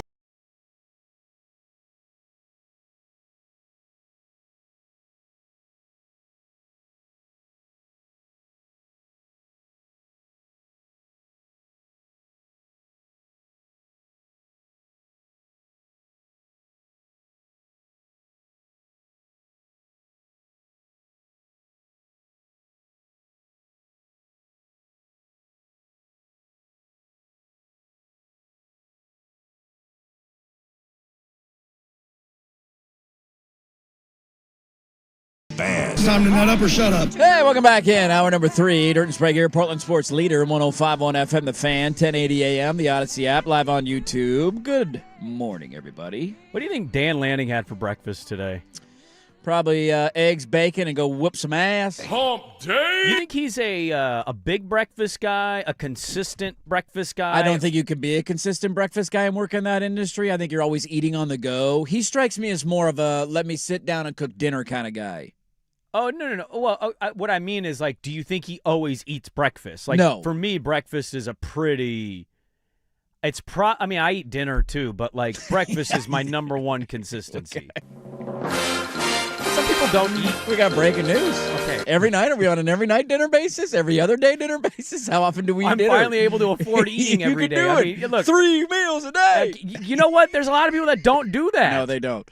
I mean, I'm not the biggest. Do you eat 3 meals a day? Yeah, I mean, but are you counting what your breakfast? I mean, I'm is like a bagel. It's a bagel and a Cliff Bar and a banana. But it is like 1,000 plus calories. That's enough of a breakfast for me. Yeah, I eat something when I get home, and then I eat dinner. Hmm. So that counts as 3 meals a day. I'm a 3 meal a day guy. He strikes me as the kind of guy who doesn't like. I don't have time for this. Shows up at the facility and they give him like a breakfast burrito. I don't think it's probably one of those like smoothies. Like here's all the nutrients you need for the day. Because I'm see on that the go. after practice sometimes. I can't sit down and eat. I don't have time for this. I got to go recruit. I got to go call. Let me drink my food. I got to nut up or shut up. I can't sit down. But in the off season, maybe it's a little bit different. I would love to ask the brand man because he gets to go down there once a week during the season. He travels with the team, right? He talks to these guys on and off the record. Mm-hmm. What are some of the interesting things he's learned about Dan Lanning's habits? The Danimal. What's he doing? Like, you're not going to give me the intel of, like, hey, when this was actually being talked about, their schedule, how pissed was Dan Lanning, really? Right. But, like, I've noticed this about Dan Lanning's eating habits. Dan Lanning loves himself some He's a beef big jerky. avocado toast He's guy. a big What? avocado toast guy. What's the most damning thing we can learn about his eating habits? That's a good question, yeah. I mean, I think he pokes fun at his own weight. He gains weight. He's going in one direction. He's got a little bit Seems like he's gotten a little bit larger. A little bit. A little bit more pudgier, if you will. His goes in one area, though. He's a little pudgy in the face, but his goes in more one area. It's all kind of in the gut. That's kind of where it hangs out for him. But, like, he's still lean in terms of the physique. When I interned years ago, the morning show host used to give me his credit card religiously and told me to go downstairs, and I always had to get him breakfast. His breakfast every day: cottage cheese, 2 pepper packets, tomato. Tomato in the cottage cheese? Yeah. Ugh. With 2 pepper packets. And I'm not kidding. I did it once. I put 1. You tried it? And 1 pepper packet. Oh, okay. And he hits the talk back. Hey, Sprague, I said 2 pepper packets. What happened? And I went in there and I said, I'm Where's sorry. my other pepper package? I wanted to see if you could tell the difference between 1 or 2. He definitely did. Call me on it. What happened to our great industry that we used to have interns that would make breakfast? Where's that? Where's Dude, our intern that makes breakfast? There was a full-on Where's our high school kid? It's like come in cafe. here. Go make me a burrito, dude. The funniest thing was Softy. So Softy, when I interned for him, because I interned the morning show, but the intern for Softy never showed up. So they'd always be like, Sprague, can you hang around for Softy? Because Softy was 10-1. Was his breakfast 17 cigarettes? He loved to go down to a parking lot heater. Man, nobody could go down 4 flights of stairs, smoke a dart, and come back seamlessly the way that Dave Softy Mahler could. I don't know if he still does it. But he used to give me his credit card, and I'd go get his meals. Now, his meal was not cottage cheese, tomato, 2 pepper packets. Maybe it is now because he's lost a lot of weight. It was, I want a breakfast burrito. Give me I don't want sausage. I don't want bacon. I want it all in there. Make sure they give me extra cheese. And once in a while on Softy's credit card, I would get what I wanted. And I mean, you have to. If I'm him. buying you breakfast, like if I'm going the place to go get you food, I'm buying myself something out of this deal. I was too scared to do it with the morning host. Yeah. I did it with Softy. Yeah. I'd get a chocolate milk. I'd get a breakfast sandwich. I'd bring that in. He'd never see it. I'd hand him his burrito. He wouldn't even think anything of it. Now, to your point, somebody texted in, I literally eat once a day. A huge late lunch, probably super unhealthy. Well, but see, some people think that is healthy. I guess it depends on the kick you're on. Yeah. But this is my point. Is how you're do you make it laughing all at me. day and then eat one big lunch and then not? I mean, I could see if you eat a big lunch not needing to eat the rest of the day, because I'll do that sometimes where you eat a later lunch and you're like, no, I'm not even hungry for dinner. I don't even want anything. I'll just have I'll snack later or something But like that. how big is that lunch for Has you to to be eat once a day? But also, how do you make it all the way to that point? If you're saying late lunch That's too, like what's late lunch to you? 2:00. Oh, I was thinking 3:30. Yeah, I mean that's even fair. Yeah. I mean, we're up so early that 3:30 to me is like, what am I making for dinner? It's almost that time. Dude, I'm an hour and a half away from thinking about dinner. My lunchtime is 10:45 in the morning. By the time I get home, it's 11 o'clock. What am I eating? I just got home. I'm hungry. How do you make it all day and not eat anything? That's wild. I can't make it that far. Well, my stomach starts to eat itself if I go that long. I don't need to eat a ton in the morning, but I have to have something in my system, or else I'm just miserable. I mean, I'm sitting in that spot right now. I haven't eaten. I was running. Where's a our little late. intern? Where's our intern? Make us a sandwich, damn it. How come the Brandman hasn't bought me more breakfast burritos? Should be a thing, like once every other week. Once you reach the status of 17th ranked mid-market local Where's our thank morning you for show? being the 17th How about like an ranked every other mid-market morning Tuesday show? breakfast burrito? I Is that mean, too much to come ask? on, dude. Maybe occasional coffee for a kick in the final hour? If Is this too anything much? screams like, hey, reward, it's a meat lover's breakfast burrito from across the street. That's all I'm asking for in my contract negotiation. 20 feet away. It's not that far. It really is. It's right there. It's affordable breakfast burrito, too. There's nobody in this building. He's here too early. Hook a brother He's up. nothing to do. He's talking to Swag during Walking the around, he's segment. delivering you Girl Scout cookies. I mean, come on. Give me a burrito. I'm not here supporting the troops. You are, dude. I'm not only helping the vets out there, I'm lifting this crummy radio show from 18th to 17th. I can't get a breakfast burrito once every 4 months. It's too much to ask for. I'm ashamed. I am ashamed. too. I'm too. I'm embarrassed for him, to be honest with you. Dude, because if he you're should a have thought hair of this. today, you're carrying around It's a stain on the name. There's a stain There's on a the stench name. on that name. I'd be concerned right now. What kind of Girl Scout cookies did you get? You got to go standard if you do 2-pack order, and I'll hear nothing of it. By the way, support the troops. Yes. You got to go Thin Mint. Has to be in that order. If you're not a Thin Mint person, Thin Mint number 1, we are going to have trust issues as friends or lovers. The second issue is got to be my lover. They used to call it the samosas. Is it samosas? Did you drop or a Samoas? mimosa? Are they making mimosas now? You know 'Cause what? if they make a mimosa, I'll drink one. I said it cleanly when he came in, and I just forgot how to say it. But it's a. They don't call it that anymore? What happened? No, Is that too offensive? It got canceled. That got canceled. It's huh? called Caramel Delights now. Did the Samoans cancel it, or did we cancel it for the Samoans? Great question. Like, did we proactively get in front of this as the whites and say, no, we can't call it that anymore? Or did one of them actually say, you know what, guys, you should change the name of this cookie? I think there was definitely a portion of the whites that felt bad. Like, you know what? Enough is enough. We've got to rename the cookie. And we're going Caramel I'm just picturing. Delight. I'm picturing a middle class mom in Happy Valley driving around in a Suburban who came up with the idea that Samoas can't be the name anymore. I would argue Happy Valley. That mom is actually arguing against somebody They're changing going the other name. direction. They're going the other direction in Happy Valley. It's somebody in Milwaukee. It's a Milwaukee She's mom got a going to nose Milwaukee. ring. She's Yeah. got a purple stripe in her hair. Business is booming in Milwaukee, dude. They got big things going on out there. Dude, I was telling the wife the other day, if we Downtown ever move, Milwaukee's- I'd love to move to Milwaukee. I'm a big do-si-do guy. I like the do-si-dos. What's on the do-si-do? That's the peanut butter sandwich one. Oh, over the tag-along? I mean, I'm not saying over. I'm just was scrolling through the cookies that I like, Yeah. and that one stands out for me. Yeah. It says on their website that they're still called Samoas, but it's also the Caramel Delights. So online, It has both sticking names. with the name? It says Caramel Delights and Samoas next to it.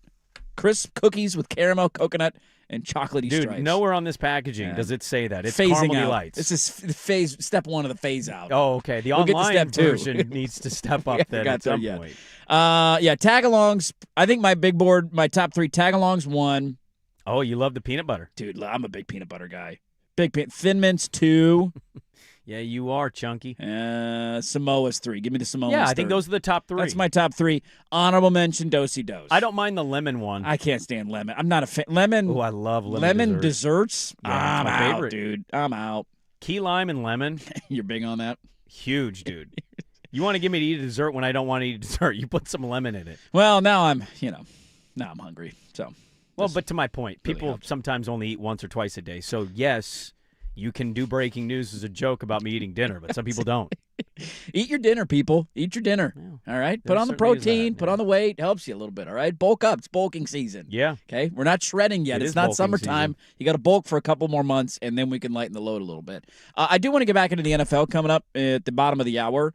But something that's randomly on my radar, and I would like to ask the question about it. Does anybody care, first off? Second, are we on the brink of seeing something for the first time since the year that I was born? And I'm going to throw a trivia question at you and ask, can you answer the question of the last time we saw this in this sport? So we'll get to that coming up next. Back into the NFL at the bottom of the hour. Thanks for hanging with us on a Wednesday. Hope you got your breakfast in hand and you're ready to go attack the Froggy Day. Back after this on The Fan.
Before I get to my question and random topic I'm going to throw at you, can I ask two quick questions and see if I'm alone here?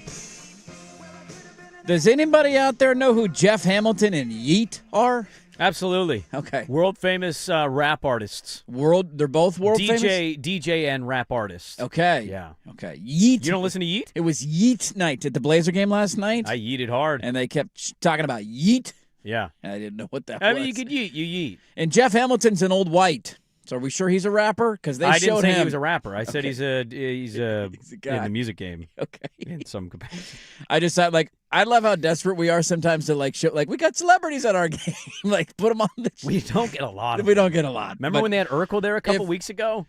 I do remember that. Urkel Jaleel was White randomly there. was in town. I Yeah, think he was forgot doing about like that. a 90s conference. I mean, or something. Urkel's a bigger celebrity than Yeet, is he not? What's the decade when Urkel is like people are like, who? I mean, we're probably encroaching on that, to be fair. Because I introduced. When was the last time he did anything?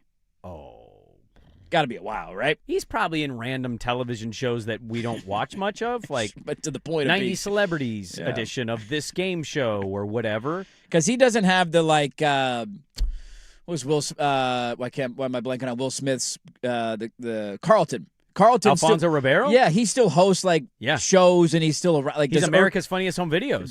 Does Urkel do that, or Jaleel White? Does he do that? I don't believe he does, but like I had a player on my team make a play the other day, and I was like, "Hey, good job, Gumby," and she went, "What?" And then the whole team was like, "Gumby? What's Gumby? What are you talking about?" And I go, "You guys don't know who Gumby is? How do you not know who Gumby is?" And then I realized like what decade that show was made, and like how young I was when that show was out. So I was like, "Go home tonight and YouTube Gumby."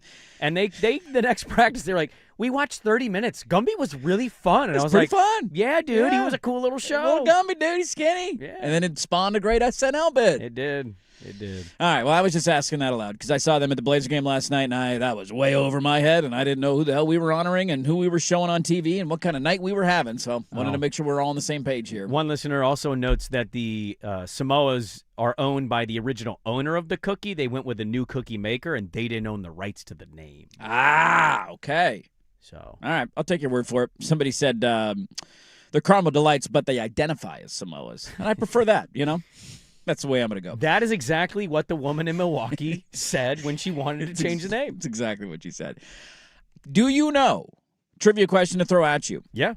The last time in Major League Baseball, you're damn right I'm throwing some baseball at you right now. I read two baseball stories Look at you. yesterday. The Pirates cat went yard, and then I read a great Bryce Harper story. Do you know the last time we had a 19-year-old make the opening day roster, a teenager make the opening day roster in Major League Baseball? Not play. There's been a handful of them that have gotten to the big leagues at some point during the year. Multiple 19-year-olds have done that. The last time we had a 19-year-old on the opening day roster. I'm going to coincidentally guess either Strasburg or Harper.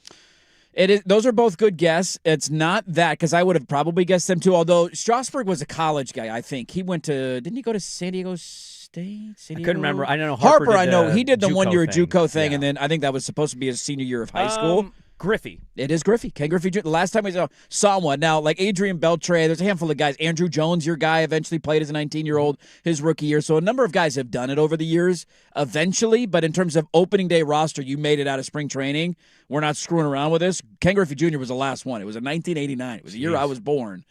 And people are now wondering aloud if we have that on the brink happening for a franchise who will somehow find a way to screw this all up. They need this. They need this. Because the number one prospect in all of baseball is Connor Griffin. And I remember bringing him up randomly a week or two ago that everybody's raving about this kid, and he's the next, Derek Jeter that can hit home runs, if you will. He's a 19-year-old prospect, and they were playing a game against the Red Sox in spring training yesterday. They won 16-7. That doesn't really matter.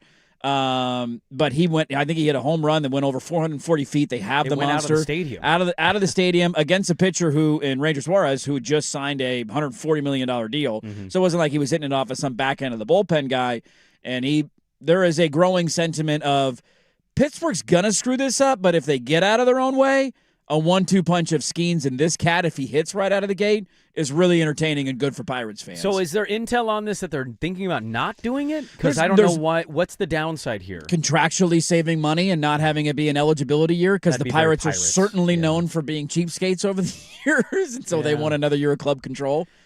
Okay. All right, so aside from the Pirates, aside of that, thinking about their wallets, there's not a single argument to be made of why this guy's not on the opening day roster. Because if you're Pittsburgh, right, the Steelers are in this real middling bottom tier of the NFL. They're good enough to make the playoffs, but they're not a contender, and they need to rebuild in a way. I mean, this is kind of – and the Penguins – are the Penguins good? I don't know about the Penguins. I mean, they're fine. They're not going to win a cup this year, but they're not the worst in the league. So they're middle of the road, too. So their football and NHL teams are kind of the same thing. Yeah. You got one of the best pitchers the sport has seen in some time, this phenom player who genetically is like an outlier to his whole family. His parents are nerds who don't really play sports, and he just became this 6'4" giant who could throw gas. And now you've got this one-off hitter that is supposed to be a unicorn, and what does he do in spring training? He's a 6'4", 225-pound shortstop who hits dangers. The easiest thing you do is you see what you're financially going to cost yourselves by starting him now versus holding him, and you say, we're going to make double that in ticket sales. It shouldn't even be because a this consideration. is a reason for people to get excited to watch. We may not win the games, but when Skeens play, 2 runs will be scored by the other team, and that cat might have a home run. Yeah. That is a perfect day at the ballpark if you're a Pirate fan. You just want hope. Sell hope. Hope actually makes a lot of money. It really does. Ask Barack Obama. Put a poster up. Connor Griffin, Hope. Yeah. Dude, if I'm a Pirates fan, I'm buying the hell out of that. I'm stealing the Obama Skeens and Griffin poster. next to each other with Hope in black and Hope yellow and letters. change. I would buy the hell out of that, dude. They haven't had Hope in forever. Dude, if you made the Obama poster but black and yellow with Skeens and Connor Griffin said open change, They're miserable, man. They you have would nothing. buy that in a minute. Yeah, they have nothing to be excited about. He's 19 years old. He's going to turn 20 about a month into the season. So at the end of April, he turns 20. So he might not, if they don't have him in the opening day lineup or opening day roster, he might not play as a 19-year-old. They might wait till he's 20 to call him up. So all this could end up being a moot point. Yeah. I just it kind of connects me back to, and we're certainly better than the Pirates. I'm not trying to compare the Blazers to the Pirates. But it just, like a conversation we were having about Scoot. You want to tell me that you think Drew, and I know it's not a Drew Holiday or Scoot question the rest of the way, like you want to tell me Drew's a better player right now or does more for winning on night in and night out? Like, okay, sure. What's more important to me as a fan, figuring out what we got in this young cat or watching a 36-year-old play point guard who's probably not going to be here in 3 years? And I don't know if Scoot's going to be either, but I'd much rather watch the young guy. And like Connor Griffin might go through lumps. A lot of these young players, when they get called up, do, and it doesn't seamlessly flow for them, especially hitters. They have a really hard time occasionally breaking through, and you want to be delicate and all that. But like if I'm a Pirates fan, literally the only thing that gets me going and wanting to watch games is once every 5 days getting to watch the best pitcher on the planet. And the idea of throwing in a number 1 pick, 19-year-old opening day shortstop to just like have this 2 pillars of a franchise, and we all still assume they're going to trade him before they get to contract eligibility because that's what the Pirates always do, and they're not a serious franchise. But at least in the short term, I got that to watch and be excited about.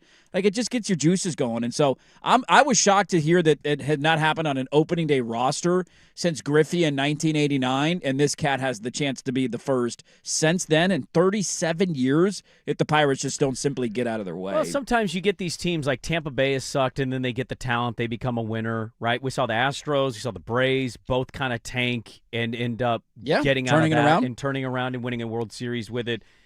I don't see a downside to it. And if there is a downside to them and it's about control over X amount of dollars, cents, or months or weeks, just sell the team, dude. I saw this highlight. I thought this was a really cool story. The Skeens thing is still there. Like, there's finally something to care about with the Pittsburgh Pirates. They just need to make the logical, easy choice, and that's play the stud at short with Skeens on the bump, hope for some gas, hope for some bombs, and then maybe Pittsburgh kind of turns us around in the city and just have good vibes. I was reading a lot about baseball. I'm glad you brought baseball stuff up. You guys signed Chris Sale yesterday, 1 year, $27 million deal. We continue to do the 1 year deal thing with guys. That's great. Well, that was an extension for next season plus an option in 28. And he's a little older, so I understand what they're doing with it. Sure. They also announced Braves Vision yesterday, which a lot of people read the full transcript and the release, and they were like, I get it. I also don't get it. How does any of this work with the pricing and the channels? Because they're going to be on the Superstation, Fox, like ABC, NBC, or whatever it is. Okay. They got all these channels they're going to be on, but you could pay for Braves Vision. And then I saw one of the craziest things I've ever seen. Did you see yesterday the Red Sox spring training game? You may have missed this. Yeah, I saw it. So I forget his first name, but Abreu for the Red Sox. Yeah. He did a check swing. And on the check swing, his bat at the handle just broke. Yeah. And it went forward. And they called a strike. And they called a strike on a check swing broken bat.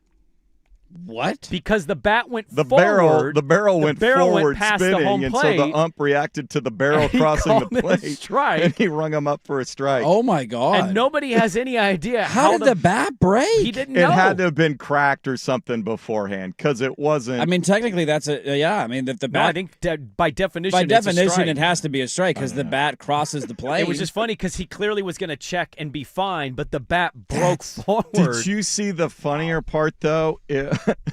With the new ABS system, and this was a younger ump. I think he was a minor leaguer. I might have missed it.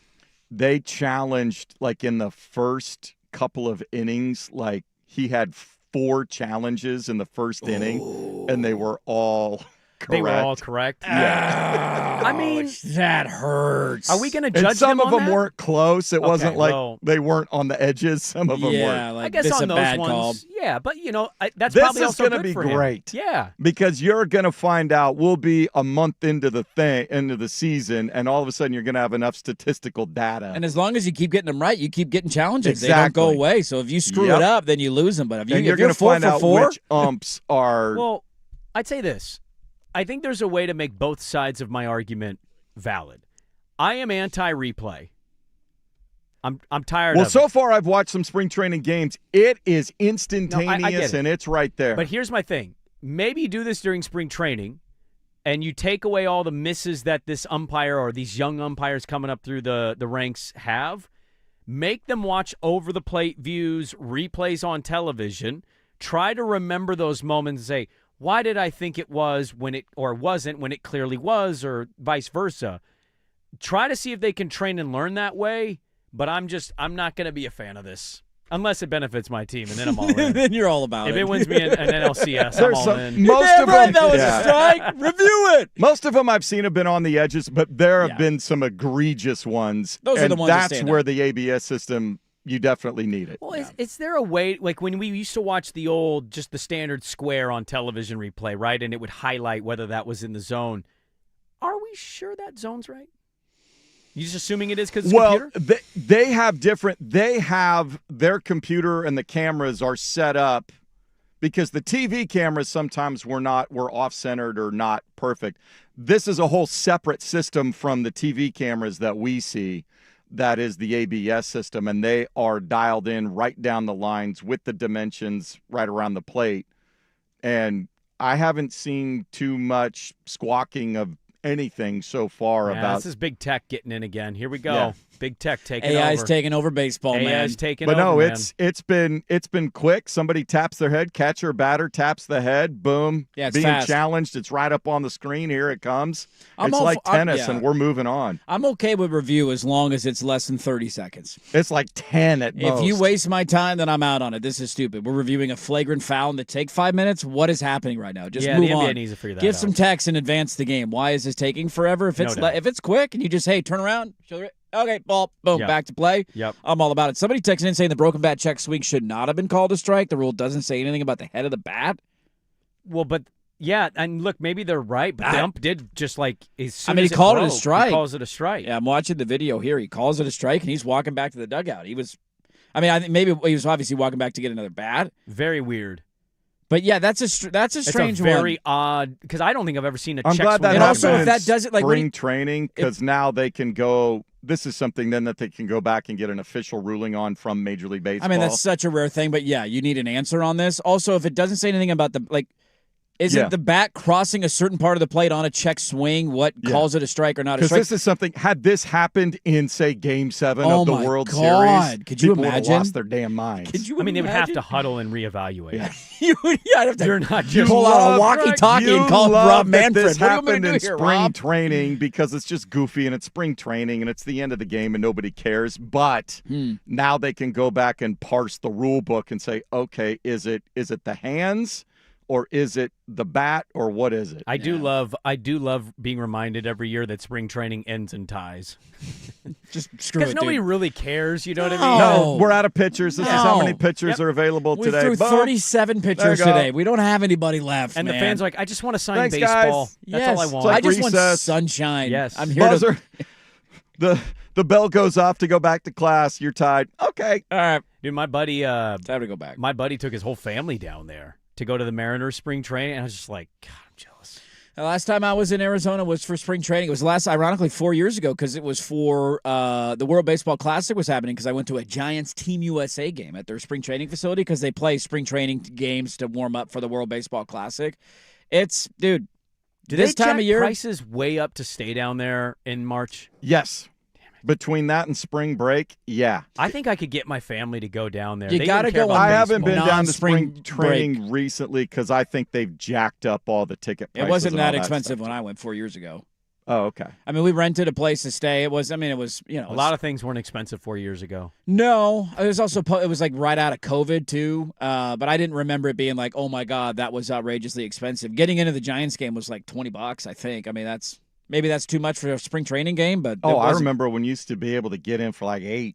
I mean, what was that? 1974? No. That was close to 2000. I mean, like that was 30 years ago, dude. Swag. It was yesterday. It was 30 years ago. I told my team that cheeseburgers were 39 what cents did at a McDonald's. They couldn't soda believe cost 30 years ago? What was a gallon of gas 30 years ago? What was rent and mortgage payments 30 years ago? What is the cost of college 30 years ago? Dude, how rich are you? I'm just saying, in terms of like the grand scheme of things, like if you're getting me into a ballpark for $20 for a day of sunshine, that's not egregious for me. Sitting out on the lawn? Yeah. I mean, I'm assuming I didn't sit on the lawn. If you want to go sit on the lawn, I'm assuming okay. those are $8. I bought an actual ticket. See, I've heard those are even jacked up now. Like, those are $20 and $25 to just go and sit in the outfield lawn. I want to check this. I want to look at some numbers. I can't tell if you're lying to us. I mean, I don't think you're purposely lying, but there's a vibe here where you seem Can unsure. I give you a crazy thing? Every time I read one of these, it makes me genuinely depressed. To your point on it used to be $8. There was one of these floating around the other day. The time difference between now and 1990. Oh, in terms of inflation? Is it Back to the Future? It was one of those. It was like, or maybe it was like now to 2000 was like the same difference as like 1990 to 1960. And it was just like, Jesus, dude. How is that possible? It's happening with our lives. Let's get back into the NFL. Some other. I'm finding stadium ones. Well, yeah, what are they costing, though, to like buy a ticket? Well, do I go StubHub for this? Yeah, you can buy my stuff. I think that's I bought mine through StubHub. No, you can go spring training. I think you need to go to spring training. Yeah, let's look at prices. I'm curious what they cost. It's a hell of a trip. Last time I did it, I loved it. Here we go, March 4th. Well, that's Yankees, Red Sox. They probably would jack it up. That will get jacked up. Yeah, that's jacked up. Okay, find a non-Yankee Red Sox. I'll try game. to find an Arizona one. Find a Brewers Rockies game.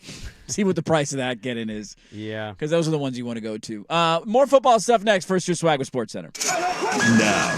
Now, from the George McCoy at Warren Allen Sports Desk, a Sports Center update on the Fan Sports Network, 105.1 FM and 1080 AM. Brought to you by 808 Hawaiian Restaurant. Mixed plates like Grandma used to make if your grandma were from the Big Island of Woodstock, Burnside, Beaverton, or online at ate-oh-ate.com. First on the Fan.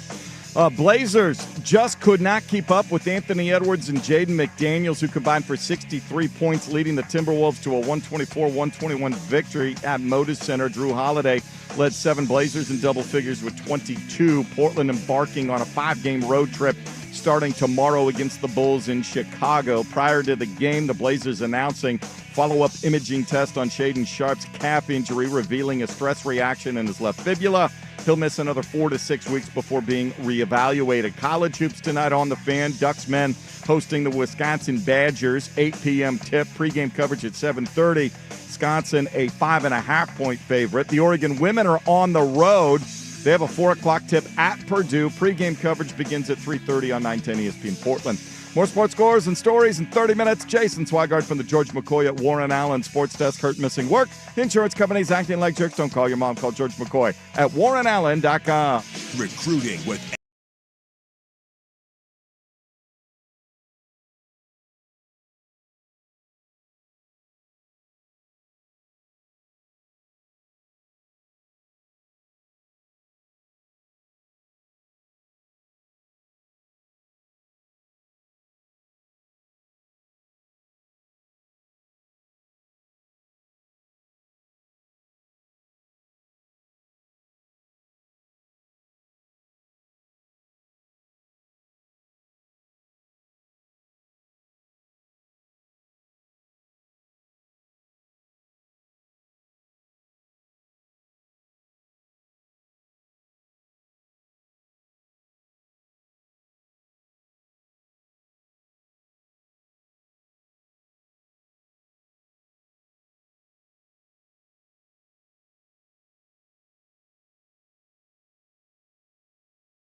All right, welcome back in.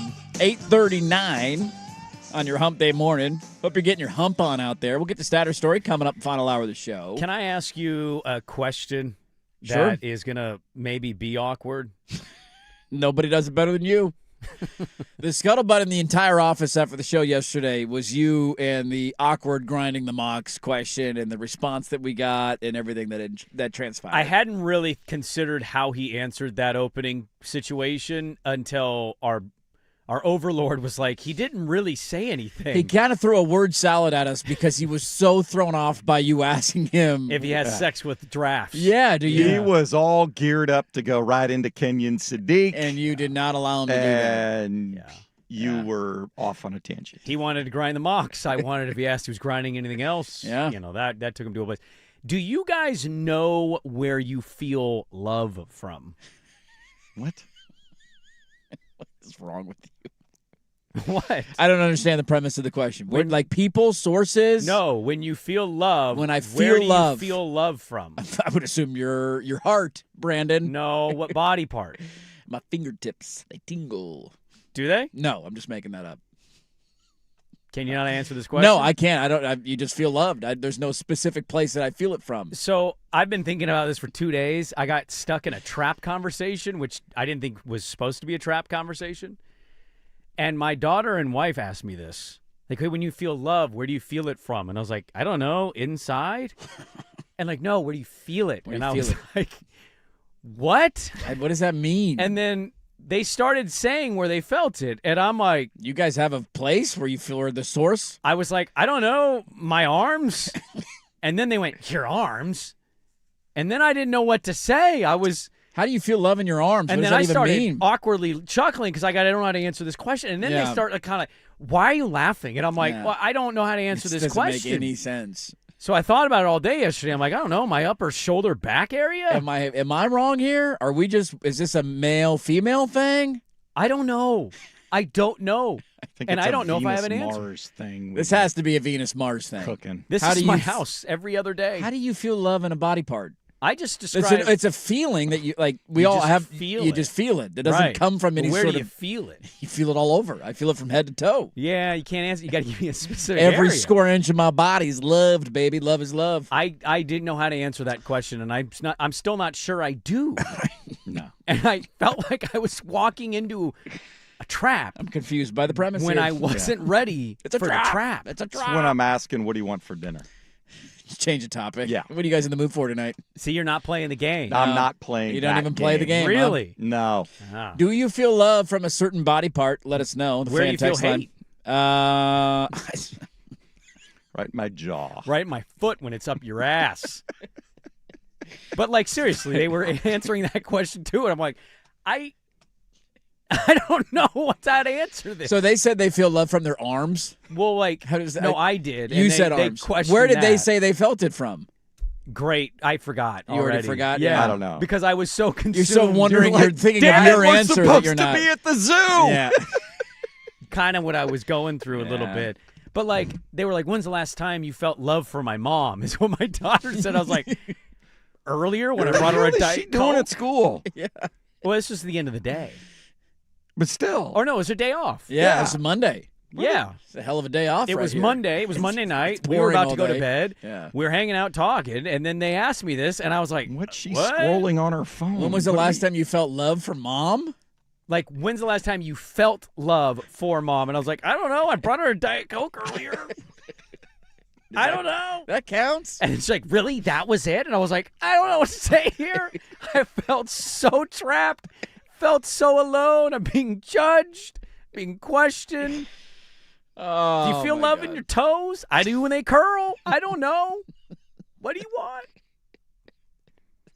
The dog is the only male in that house, and I feel don't. bad for you, dude. You need don't need to feel testosterone. bad you for need some me. testosterone in your household. We need to like double up. You need more animals, and then get a dog who's not neutered. You need a dog with balls just to help you out, balance out the pH in the household. You just need something.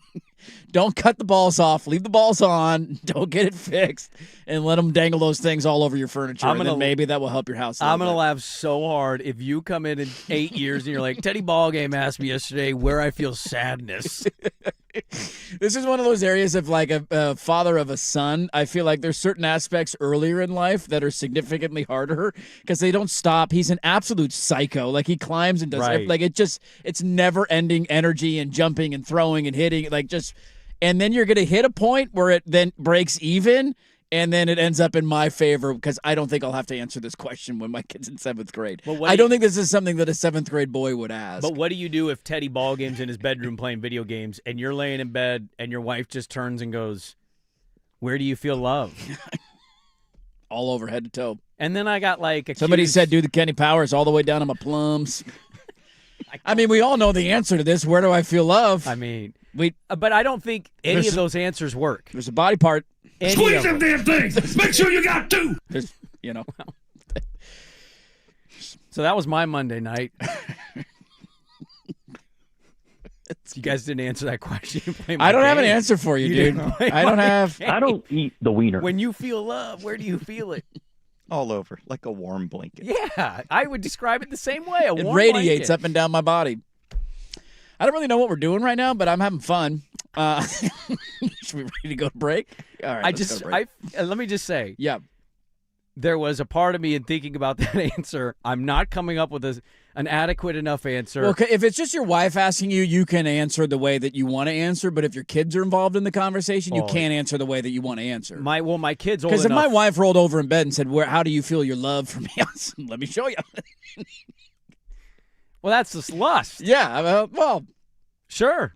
But the problem is my daughter's old enough now where it's the question's being asked by 2 people. Yes. And there's only one of me.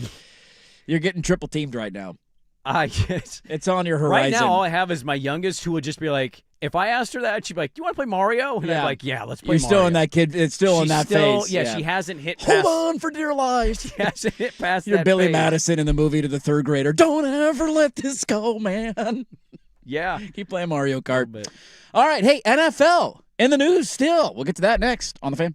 Big hits, big bets, big plays. Today I'm laying the big wood. This is the Layin' Wood Report, brought to you by Mr. Plywood, serving Portland for over 50 years. Brown, an offensive rebound. Back up top. Now to the left corner. Cameron Boozer hits again. A 3 this time, and he's got 19. It is 42-16. Yeah, Cam Boozer, projected top 3 pick. Laying Wood, Duke laying Wood to Notre Dame. Would have been funny if you pulled the Notre Dame radio. That was Learfield Duke radio. This one never in doubt. 44-point win, their largest in ACC play since 2017. We started to change our. I mean, I know this is about laying the wood to Notre Dame, and that's really bad for Notre Dame to lose that bet. Like Duke's starting to. Michigan was and I know they're the 2nd-ranked team in the country, but that win over Michigan on Saturday night, the way Boozer's playing, here come the Dukies. Did you just ask if we're considering the number 1 overall seed in the NCAA tournament as a title favorite? Are they the number 1 overall seed in the tournament? I think today they absolutely are. As of right now, will they be the number 1 overall seed in the tournament? We'll have to wait and see. It was Michigan was unbeatable until Saturday night. That's the whole point. Well, who's laying wood, Andrew, to answer your question is Duke. And they're brought to you by Mr. Plywood. Serving Portland for over 60 years. Delivery, custom cutting, which is a cool feature, by the way. Great customer service, special orders. You can visit them at Southeast Stark Street or online at mrplywoodinc.com.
1080 AM.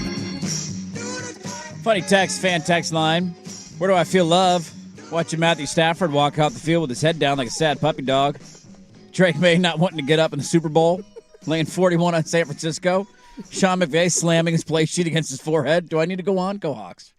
Mike Vrabel asking, you want to finish the Super Bowl? I don't know, man. It's pretty bad out there. Nah, dude, I'm done. I'm out. Tap out. I'm done. I don't want to do it. Well, like, I would more describe it of just like, I don't know, a euphoric, good feeling that, like, I don't have a body part identification to it. Yeah, it's not an answer. There's not an answer here. That's a tough spot to be put in. We have a new offensive coordinator. Speaking of that team and feeling nice and good and feeling love, they have a new play caller this year. Yeah, they do. Their former OC, Kubiak, heading to the Vegas Raiders to be their next head coach, and Seattle had to make a decision on who's our next offensive coordinator going to be. They made that decision, and ironically, they hired from San Francisco. They've had a lot of success getting guys down there. Yeah. And so they go out and they hire a new OC in Brian Fleury. Fleury? It's the Fleury. Fleury. Like Theo Fleury. Yeah. Okay. And he was the run game coordinator for the San Francisco 49ers and their tight ends coach. And that's who they chose. And here is Mike McDonald on their new OC, Colin Place. Going into it, I do think it's a bit overrated. Somebody at some point, all play callers have to be first-time play callers at some point. You could tell how Brian thinks about the game. Look, you're gonna have to grow in any new role, but we have a lot of great people around here and a lot of great opportunities for him to get ready to go. And I'm really confident he's going to be off and running sooner than later. So I'm excited about it. It's going to be a fun process to build this thing. It's one of those where he's 100% right. Like, somebody's got to have it do it for a first time, and just because he's never done it before does not mean that he won't be any good at it. Which I hear a lot, and I'm like, you can't give me an example of anybody that hasn't had that. Right. It's a fascinating question about them because we've seen teams, I'll use two as an example, lately. Detroit has not won a title, but they've been very good for a number of years. And Ben Johnson was a big part of that. And we debated last offseason, how much is it going to impact them losing him? What does it do for their offense? And the Lions weren't terrible this year. Part of the problem was they were in a really tough division. They were above 500. But they didn't make the playoffs, and they weren't as good as they had. They were the number one seed in the NFC 2 years ago. Yeah. And the year before that, they were in the NFC title game, and they had a 20-point lead or whatever it was on the 49ers before they choked it away. And so they were close to winning at the highest level, and this year they didn't make the playoffs. And so by no means are the Lions done winning anything or having success. It just you can't tell me that didn't have an impact on their offense. And then I'll use Philly as the other example, a team who has been up and down and up and down, and some of the downtrends has responded to them losing their offensive coordinator. A couple of years ago, you lose your OC after losing in the Super Bowl. They then, crumble and their season falls apart. All right, you go out and get Kellen Moore. He's great. All right, here we go. Win a Super Bowl, and then he bounces. And how Seattle responds to losing Kubiak and what this hire is, because as good as the Kubiak hire was and how great as it was for their offense, the last one they hired was a disaster, and Mike McDonald's first OC was terrible. I just wonder sometimes because the play calling, who's on a headset, who's involved, I think that's one of the bigger mysteries to fans as to what actually is going on those headsets in between plays. I wonder sometimes in a blowout or whatever, if the main play caller, there's somebody else they want to groom at some point. It's a 35-6 game in the fourth quarter. They say, hey, here you go. Use this part of the play sheet, but this series is yours. Let's see what you do, sort of thing. I think Kubiak. I think that goes on more often than we think. Probably Kubiak. I don't know what the relation, if it's his little brother, but there's still a Kubiak in San Francisco. He's the OC. Yes. And Shanahan talked about this because they officially named him the offensive coordinator. But he's obviously not the play caller. Right. But what he does is Shanahan says when they're on that headset, Shanahan will take a play recommendation from Kubiak and either use it or he'll counter, and then they'll have like a very quick 2-second conversation, and both of them will have a play presented, and they'll run with one or the other. I mean, Mike McDaniel, when he was on their staff, wasn't a play caller either, and he's now known as one of the better offensive minds in the NFL, and so he had never done it before getting to Miami. To me, it's not so much about like how much worry or panic I guess you should have about a new play caller. We talked about this at the end of their season anyway, of they have established stuff enough to where you think whoever comes in here should be okay. But to your point, we can't forget year one. You fired Ryan your Grubb was terrible. He was not very good. No. I think he had moments this year at Alabama where I'm like, what are you doing? Yeah. They fired him before the season ended. So it's going to be interesting to see this. They're going to pay JSN. He's clearly going to get the contract. You got Darnold established. I don't know if Walker's back, but you still have Charbonnet. Your offensive line is set. Like, you had a couple little things around. I thought Barner came on really well at the end of the year, especially in the big games. But I'm not concerned about the never having called a play thing. I think when you come from a tree, McVay, LaFleur, Shanahan, those kinds of trees, I think you just kind of trust that they've learned a lot. And it's a really smart move by Seattle. I really do. I think it's a genius move. We have maybe the best defensive mind in the sport right now. He's leading our group. We won a Super Bowl. Well, how do we lost something from offense? Where did we get that guy? Well, yeah, let's just go back down there, and we'll keep taking water from that well and using it for ours. I mean, I think it's a brilliant idea. And I wouldn't really be that concerned about it because you haven't seen anything. So what's the point of freaking out about it? No, it's not. It's definitely not a freak out scenario. I think it's just a question of like it's gonna be a thing. Doesn't even mean the thing has to be negative. It could be maybe he's better than Kubiak. Maybe the offense gets better. We have no idea. It is a thing. It is a thing that you have to deal with from a known to an unknown, right? Without a doubt. But it didn't derail Philadelphia to becoming one of the worst offenses in the league. But they went from winning a Super Bowl to, and that wasn't the only reason that their offense fell off. There were other factors to it. It's just interesting because they have. This is what happens when you have success, is that people poach your coaches. And the 49ers are a great example of having to deal with this, of how many times has Shanahan hired a great defensive coordinator, and what happens immediately? He's done it They're again. gone. You got to go find another one, right? Again, yeah. DeMeco Ryans is one of the best young up-and-coming coaches in the league. Boom. We'll see if Saleh hits now in the second time around in Tennessee, but now you got to go do it again. And so it's just the tough part and the reality that you have to live in, that you're going to have to constantly hire at a high level, and if you don't, you're going to have a hard time winning consistently in the league, but that's the beauty of the NFL. Well, I think there's another team, too, in the AFC West that's going to be going through a little bit of this, too, of like, not that he can't be good, but there's established stuff, and you have a long-time, historically great play caller deciding to step down and give those reins to a relatively unknown to the NFL landscape in Denver. That's still in the notes, still in the audio. By the way, speaking of McDonald's offense, I just sent Swag a clip. There's one in my notes that I've had. Kirk Cousins is going to make a good broadcaster. He's going to keep stealing money for a long time. He had an answer on facing the Seattle defense and something that they do that just blows your mind. So I'll play that audio in the final hour. We'll get to Statter story. Another team in the NFC West looking maybe for a key fixture upon their offensive line and a new play caller for a young quarterback. We'll get to all that in the final hour. Don't go anywhere. Dirt and Sprague, 105.1 FM The Fan.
Sports Desk, a Sports Center update on the Fan Sports Network, 105.1 FM and 1080 AM. First on the Fan, Blazers coming up just short at home against the Timberwolves. They didn't have Shaden Sharp or Denny Avdia, but they hung with the T-Wolves 124-121 the final. Anthony Edwards, Jaden McDaniels combined for 63 points. Blazers had 7 players in double figures, led by Drew Holiday's 22. But now they'll head out on the road to start a 5-game trip against the Bulls in Chicago. Prior to the game, Blazers announcing that follow-up imaging tests on Shaden Sharp's calf injury revealed a stress reaction in his left fibula. He will miss another 4 to 6 weeks before being reevaluated. The Oregon Ducks men home tonight at Matt Knight Arena, taking on Wisconsin. You'll hear it here on the Fan at 8 o'clock for tip, 7:30 for pregame. Badgers 5.5-point favorites there. The Oregon women on the road earlier in the day. 4 o'clock tip at Purdue. Coverage will start at 3:30 on 910 ESPN Portland. More sports scores and stories in 30 minutes. Jason Swigart from the George McCoy at Warren Allen Sports Desk. Hurt and missing work. Insurance companies acting like jerks. Don't call your mom. Call George McCoy at warrenallen.com. Your home for Seahawks.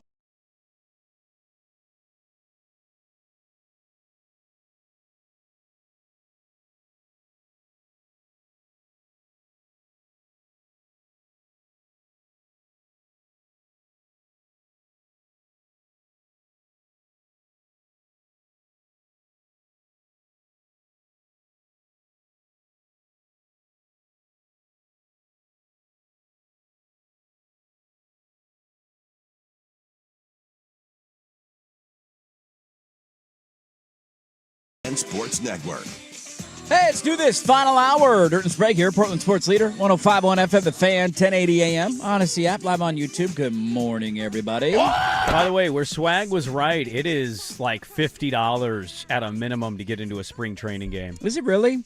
52, 57, 60. Because I saw some. I mean, it depends on where you're going. I don't know. They don't show the grassy knoll on these secondary market websites, but to get in a stadium seat, it's like $50. Yeah, on ESPN they do the ticket. There's the ticket link on every game, and it just depends on the matchup you're talking about.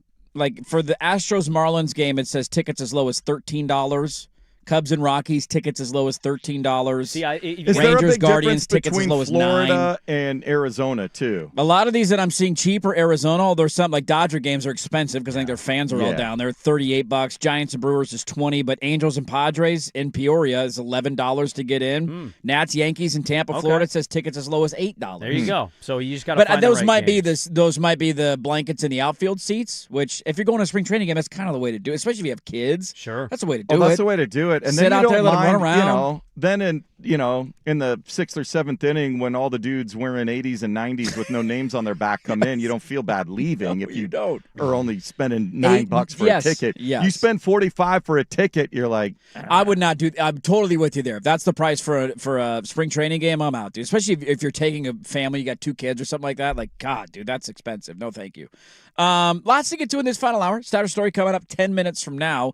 Let's stick in the National Football League where there's just a lot. A lot came out of yesterday, opening day. Everybody's talking at the Combine. And this interesting one. So the 49ers were incredibly banged up this year. But one of the strengths of their team for the last however many years since he got there has been Trent Williams. He's been arguably the best left tackle in football. He's been awesome when healthy. Now, they've had their contractual disputes in the past, and he's missed some time in training camp and all of that. But now all of a sudden there is a report out there that they might not come to an agreement. They might be too far apart in their numbers, and that could lead to Trent Williams being a free agent. Here is John Lynch on that yesterday. Well, what I'll tell you is that, in recent weeks I've met with both Trent and with his agent, Vincent Taylor, and had really good, productive, and substantive meetings. And so here's what I know. Trent loves being a Niner. We love having Trent as a Niner, and it's up to us to figure that out and to thread that needle. There's some unique circumstances in that we all know what Trent is as a player, how great of a player he's been. He's going to be 38 years old, and so there's some things that go into that. But I think we're all on the same page and feel very positive about where that's going. I mean, he's a guy who's trying to get a payday. I don't blame him at all. He's still playing at a high level. Not sure how many more years he's got left in the tank. And the 49ers not in the best spot financially, trying to be smart about this. Seems like cooler heads will prevail, but potential for a big-time left tackle on the open market and for a 49er team who was decimated by injuries last year, some of which will carry over into this year, a la George Kittle, having to wonder where do they go at left tackle if that is the case. Yeah, I'd imagine if he actually ever did hit the market, Will Campbell, get ready to play guard because the Patriots would give him a massive amount of money to be a one-year left tackle fix for their problems. I mean, look, I saw the initial thought or the initial report, and I'm like, damn it. Got to play in Australia, got to play in Mexico City, and now you're going to need a new left tackle. They have gone through negotiations multiple times since he got there in 2020. Yeah, he missed training camp. Was it 2-3 years ago? He missed all of training camp. But he like Kyle Shanahan and him are like boys. Like he loves people in the organization. There's no animosity the way it was with Ayuk. He loves Purdy. I mean, he talks glowingly about Purdy all the time. He is a beloved figure in that organization. His name's probably going to get retired in their whole Ring of Honor. Like he's an all-time great Niner. Yeah. It's just a matter of like dollars and cents. What can you work on? How can you rework the deal to make sense financially? Because that's what they talked about at the end of the year after Seattle whooped him was you got to kind of pay the piper a little bit here. You got to spend to win, and we've spent, and now we're kind of dealing with the fallout of that, and some of the guys we've paid are injured. Yeah. And it sucks to lose guys, and you see them go have success, but this is the nature of the beast. I think ultimately they'll rework their deal, and they'll get him to come back. If he hits the open market, that's two things. That's a disaster for the Niners. I don't know what they do at left tackle, and oh my God, I don't trust a lot of their lineman evaluations outside of Trent Williams. Yeah.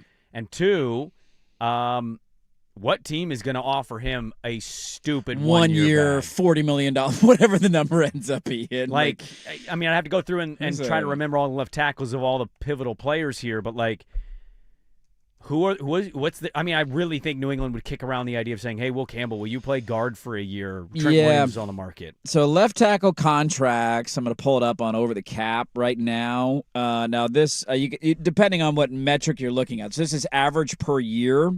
Rashawn Slater, who missed the entire year for the Chargers that was last bad year, luck. just horrible luck. 28.5 a year. Trent Williams second, 27.3. Charles Cross is third, 26. Darisaw for the Vikings, 26. Laramie Tunzel for the Commies, 25. And then you go down from there. Yeah. So, yeah, I mean, there's a handful. Like, the Texans are honestly, and I know Tunzel is there as their left tackle, but that's one for me, or Tunzel was there as their left tackle. The Texans and how bad their offensive line has been is one. Like we talked about C.J. Stroud earlier. You want to protect his blind side. You want to, you believe in your young quarterback. How about you go give him a piece to help you win? Somebody's going to throw a massive bag at him. The Bengals, potentially. I don't think they got any cap space left, but they would love a left tackle. You'd have to go through and see who's got the money for a 1-year hit to that level. I tend to agree with you. I think they'll figure it out and work it out, but this would be if they lose Trent Williams, this would be a disaster because he's one of the strengths of your offense to this day, and you need him there on the left side. I wouldn't be much – I don't like being doom and gloom guy with sports. I was kind of like the positive Patty of that team last year to people that were fans in my life. If you tell me they lose Trent Williams and they're playing in Australia and they're going to go to Mexico City and lose a home game, not going to go in with the most optimistic viewpoint, I think, of the season. Don't blame me there. I'm going to save the Denver stuff for the bottom of the hour because that is interesting to me. And what does it say about the situation? Because that's just kind of bubbling under the surface. I heard this the other day, and it blew my mind. If you're a Seahawks fan, this could be porn for you. So go ahead and make sure you're not wearing sweatpants in the office. So Kirk Cousins, who, by the way, is the 4th highest paid player in NFL history. One playoff win. 4th highest ever of all the NFL and players. Somebody, when he retires, because he did was it the AFC title? He did one of the games in the playoffs on TV as like on the desk on the pregame, and he was really good. He's going to be good on TV. So people are going to keep paying Kirk Cousins. Yeah. Great guy, man. He shops at Kohl's. That guy's just swimming in Scrooge McDuck bucks because he doesn't blow his money on anything, and he buys flannel T-shirts for like $12 at Costco. But he had an answer. He was doing a podcast, and it was right after Seattle won the Super Bowl. And he was talking about, because he played, remember that game Atlanta and Seattle played this year, where it's kind of ugly in the first half, and then Seattle returned the opening kickoff, opened the second half, and they ended up blowing the doors off of him. But kind of an ugly, low-scoring game. Seattle's defense dominated. Kirk Cousins talking about facing Seattle's defense blew my mind, and get ready to rub your nipples, 12s.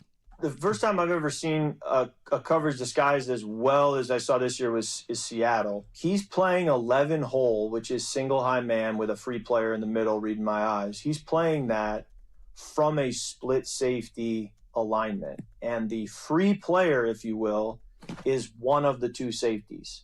So he's basically saying it used to be you have the two safeties here, split safety, and then on the snap, the one guy moves to the middle to the post, and the other guy moves down to make plays on the Jordan Reed type player. Mm-hmm. But now Mike's saying, don't do that. You are the low player dropping in. You are the high player going back to the post. But on the snap of the ball, they just stand there like this. And so I'm like, oh, that's like a 44-man or a 22-man. And it's like, as you watch the play really late in the down, this starts to happen. But so late that the ball's like leaving my hand and this is starting to happen.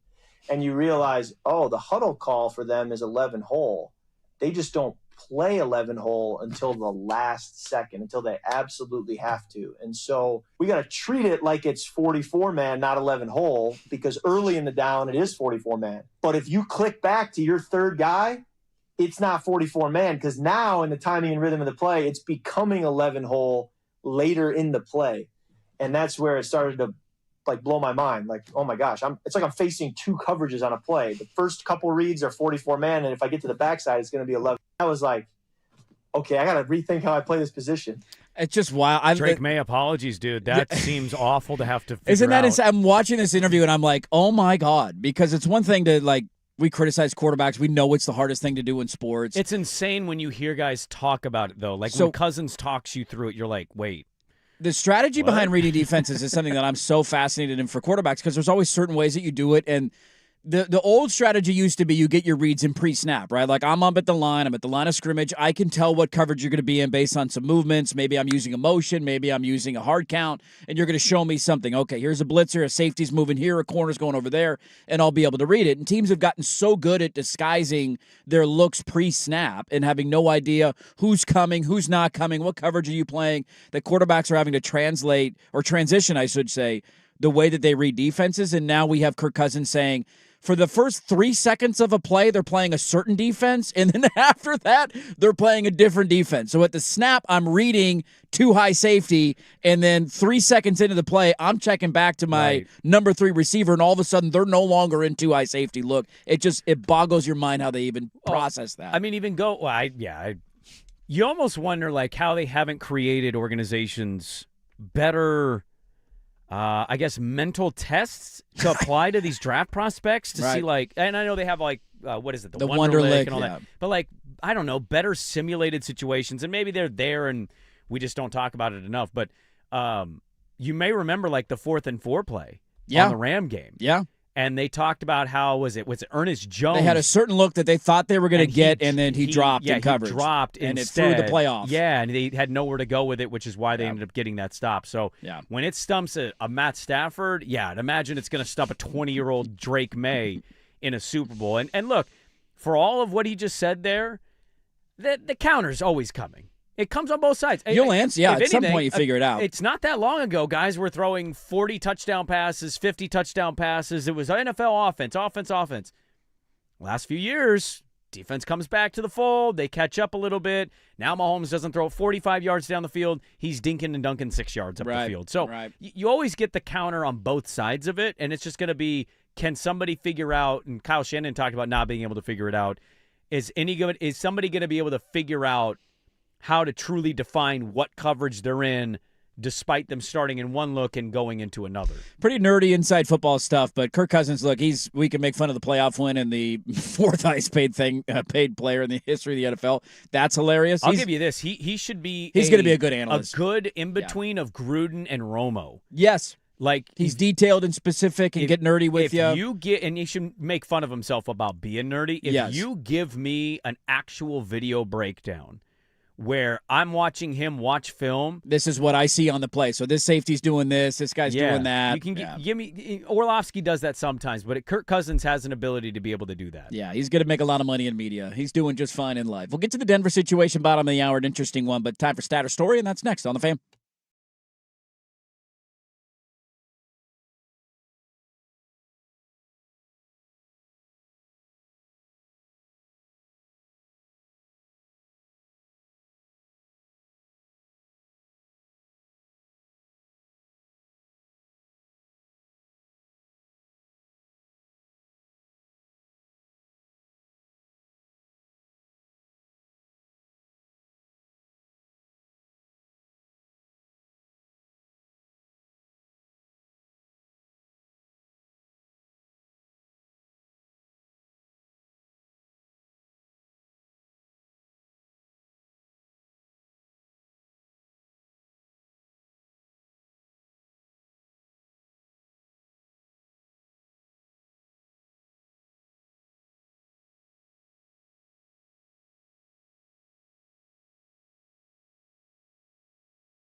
Crunch the numbers. There's 6,127 students at Adams, 58% of which are girls. So that's 7,107.32 boobs. Break the news. Ladies and gentlemen, can I please have your attention? I've just been handed an urgent and horrifying news story. Is it a stat or a story? Evidence based on olfactory prowess is inadmissible, in case you didn't know. This is Stat or Story, a monumental judgment call with Dirt and Sprague. Brought to you by Pioneer Heating and Cooling, locally owned and championship service since 1977 on the Fan Sports Network. Here we go, man. Here we go. That's right. Stat or Story time every Wednesday at 9:15. Happy Stat or Story Day to all of you. And as always, Stat or Story brought to you by our good friends Pioneer Heating and Cooling, locally owned and championship service since 1977. By the way, quick note, because Yes. I appreciate when listeners help us out. Jeff said that there's an editor's note at the very bottom of the Blazers Edge piece I cited. Okay. I guess the pick swaps don't apply to that situation. So they were incorrect on the story. Okay, so we don't lose the pick swap? We don't lose the pick How do we swap. swap a pick if we don't have a pick to swap? Let me finish reading it, but I was just alerted to Okay. it by a listener, and I wanted to make the note on I there. thought I was under the understanding that this or next year was the last They year. need to hold their... Okay, so he's responding to me in this real time. Portland needs to hold their own picks in 28 and 30 to be able to have the opportunity to swap with the Bucks. Okay. And there's an editor's note at the very bottom of the story that I did not see earlier. Very convoluted. There one, you go. One last giant middle finger from Neil Olshey, as that still hangs over our franchise, and we haven't been able to convey it yet. No kidding. Well, we're running late here. I'll just fire off. First things first. Here we go. Stat or Story. Your number today is 995. Wow. 995. Big Bob. Is it the number of points in total scored by Shaden Sharp this season, likely done for the rest of the regular season?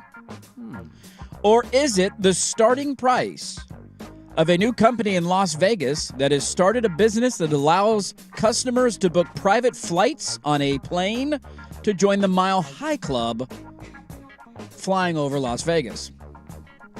$995 bucks. $995, yes. Starting price. Starting or the price. total points for one Shaden Sharp likely I'm going done to for say the this year. is a stat. The cleanup alone's got to be more than $995. You're not getting private outta here. PJ action. Get out of here. Who said it was a PJ? Who wants a PJ? Who said it was a PJ? Now you're...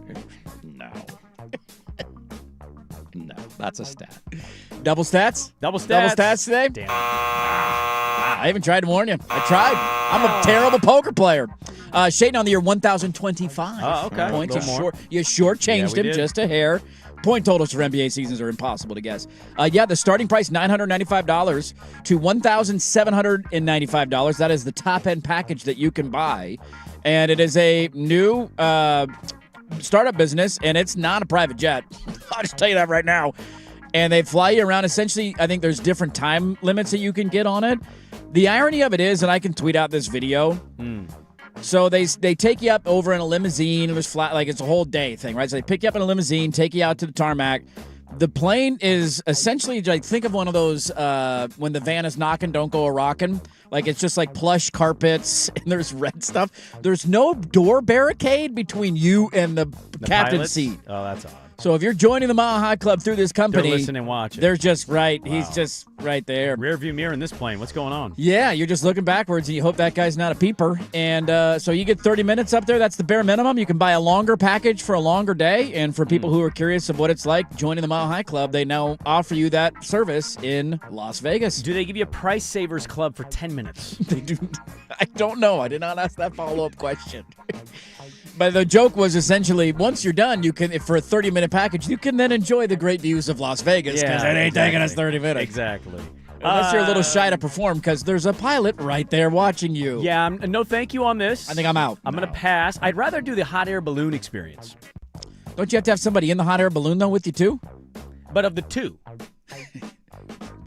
If you're in front of somebody. Yeah? How big is the basket of a hot air balloon? I mean, it holds like 20 people sometimes. Does it? Yeah. If you get a big enough one, I'd be okay with it. I think you just totally made that up. I did make that up. I feel like there's been stories of like 7 to 10 people falling out of those. Hopefully they're not all getting it on. Are there balloon orgies? I didn't say that's what it was. I'm just saying, like, the hot air balloon experience has got to be a little cooler than an airplane. Yeah, this. Oh, damn it.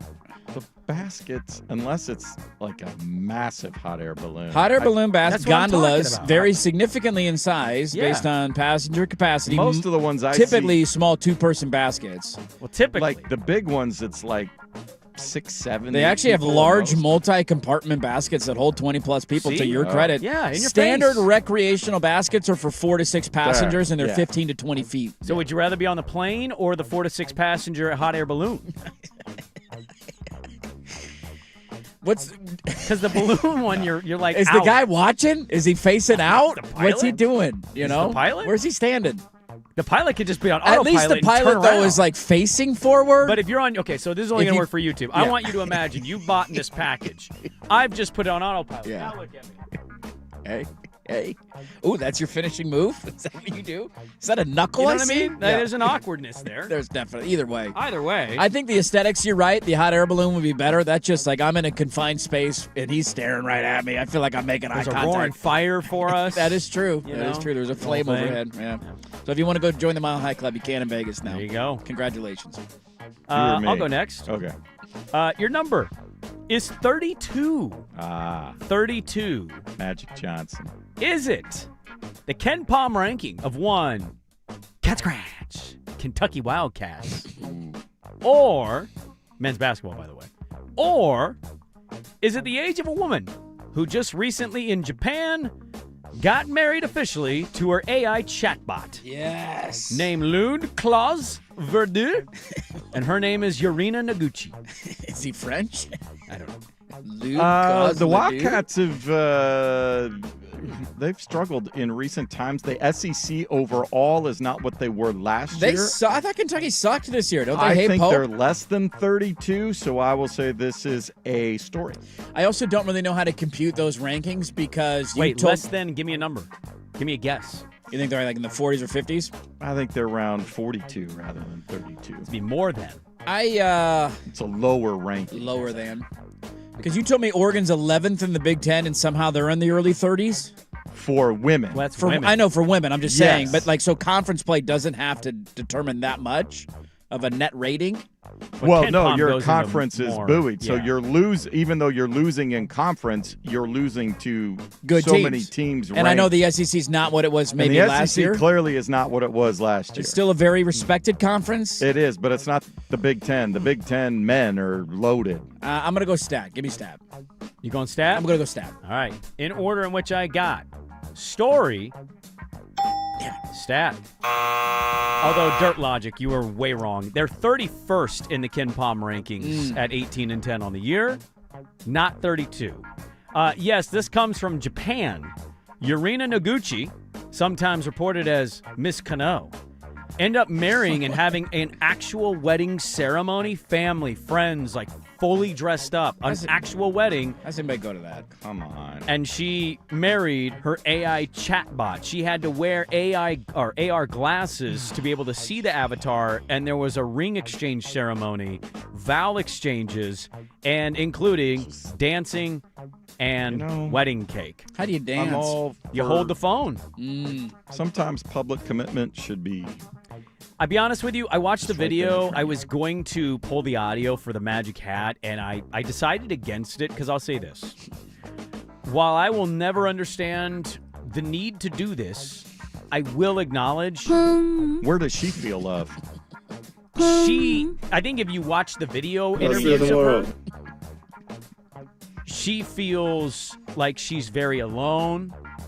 I don't think she's had a lot of support in her life, and I feel like this is as good as you can feel given the circumstance of what's happening. We certainly don't kink shame on this show, right? That's not something that we do. Whatever floats your boat, floats I your don't boat. think it's a kink. I don't think it's either. about not being alone. I just am of the, like, if you can't invite people to this. If you want to marry one, go ahead. Like, if The you whole want, family, by if the you way. want to have like a sex robot at your house, like by all means, dude, do whatever you want to do. You have that ability now. I'm a firm believer in stay out of the lives of bedrooms kind of guy. Sure. But if somebody invited me to this, which would never happen, but if somebody invited me to a wedding to an AI chatbot, What would you do if Teddy got married to a robot? I'm not even gonna play that hypothetical. It's not gonna happen. Swag? Not gonna happen. What do you do if... No. Do you You're not talk to buying a him? gift. I'm not buying you a gift for marrying an AI chatbot. It's not happening. The premise. I'm not dressing up. I'm not wasting a Saturday. Of all this stuff. Yes. Of all of it. If you want to Your sleep with a first thought is, robot, I'm not buying you a gift. I'm not wasting my time or my money on this ceremony. If it makes you happy, I'm happy for you. Again, no kink shaming. All right. You can't marry one. Okay. All right. Why are you yelling at me? I didn't marry an AI chatbot. Your number is 23. 23. Is it the number of turnovers committed by one Scoot Henderson? Total since he got back? Total since he got back.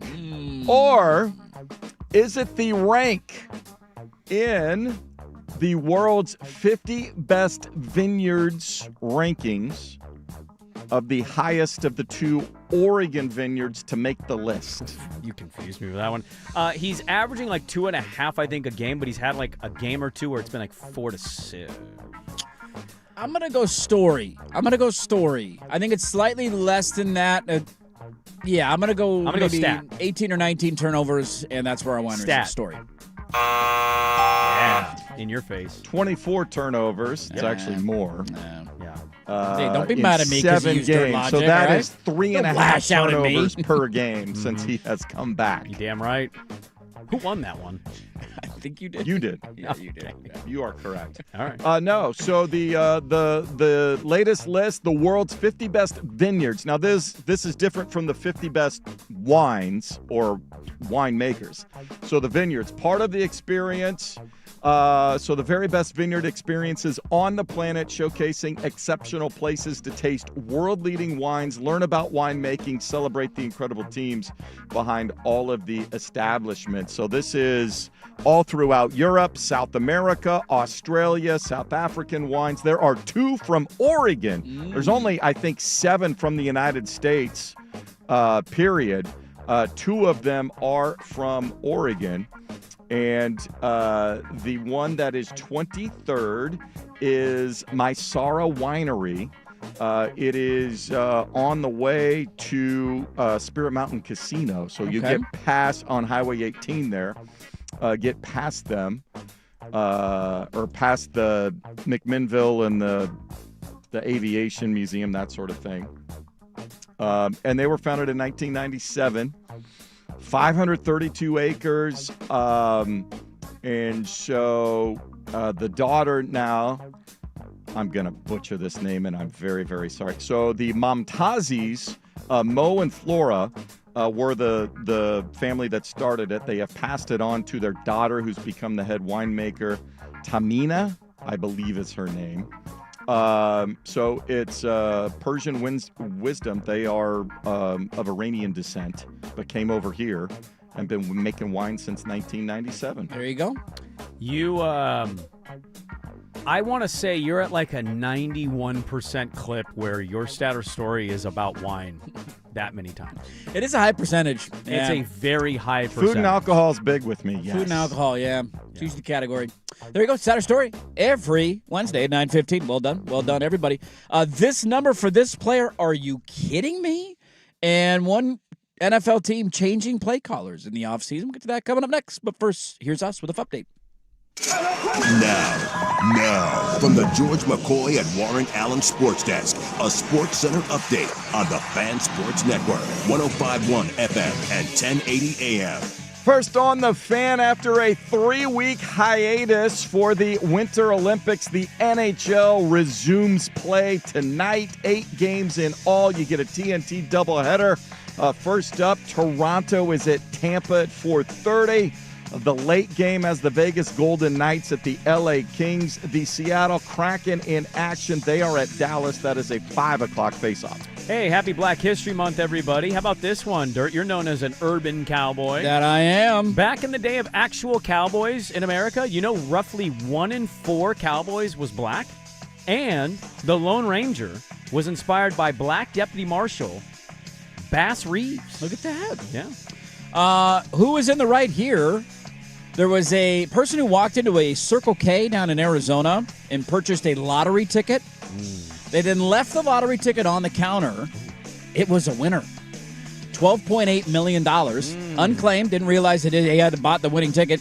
The next morning, the store manager spotted it in the pile, realized it was a winning ticket, clocked out, paid a coworker $10 to just say, give me all the tickets. He was like, sure. The other guy didn't know. Yeah. Paid him, got the tickets, signed it, tried to turn it in. And now Circle K is calling it fraud, saying that you can't. That was an unclaimed ticket, and you can't take that as the owner of the store. And they are going to court. What do they do? Who gets the unclaimed ticket? A judge will decide on May 23rd. The store might get it. It's either that or it just goes back into the lottery pot and nobody gets paid. But Circle K, for whatever reason, is saying, I don't know if there's some liability there for them. They don't want to pay it out. Wow. Who's in the right? I don't know. All right, more NHL, Black History Month, and strange things being afoot at the Circle K stories in 30 minutes. Jason Swigard from the George McCoy of Warren Allen Sports Desk. Hurt missing work, insurance companies acting like jerks. Don't call your mom. Call George McCoy at warrenallen.com. The home of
AM.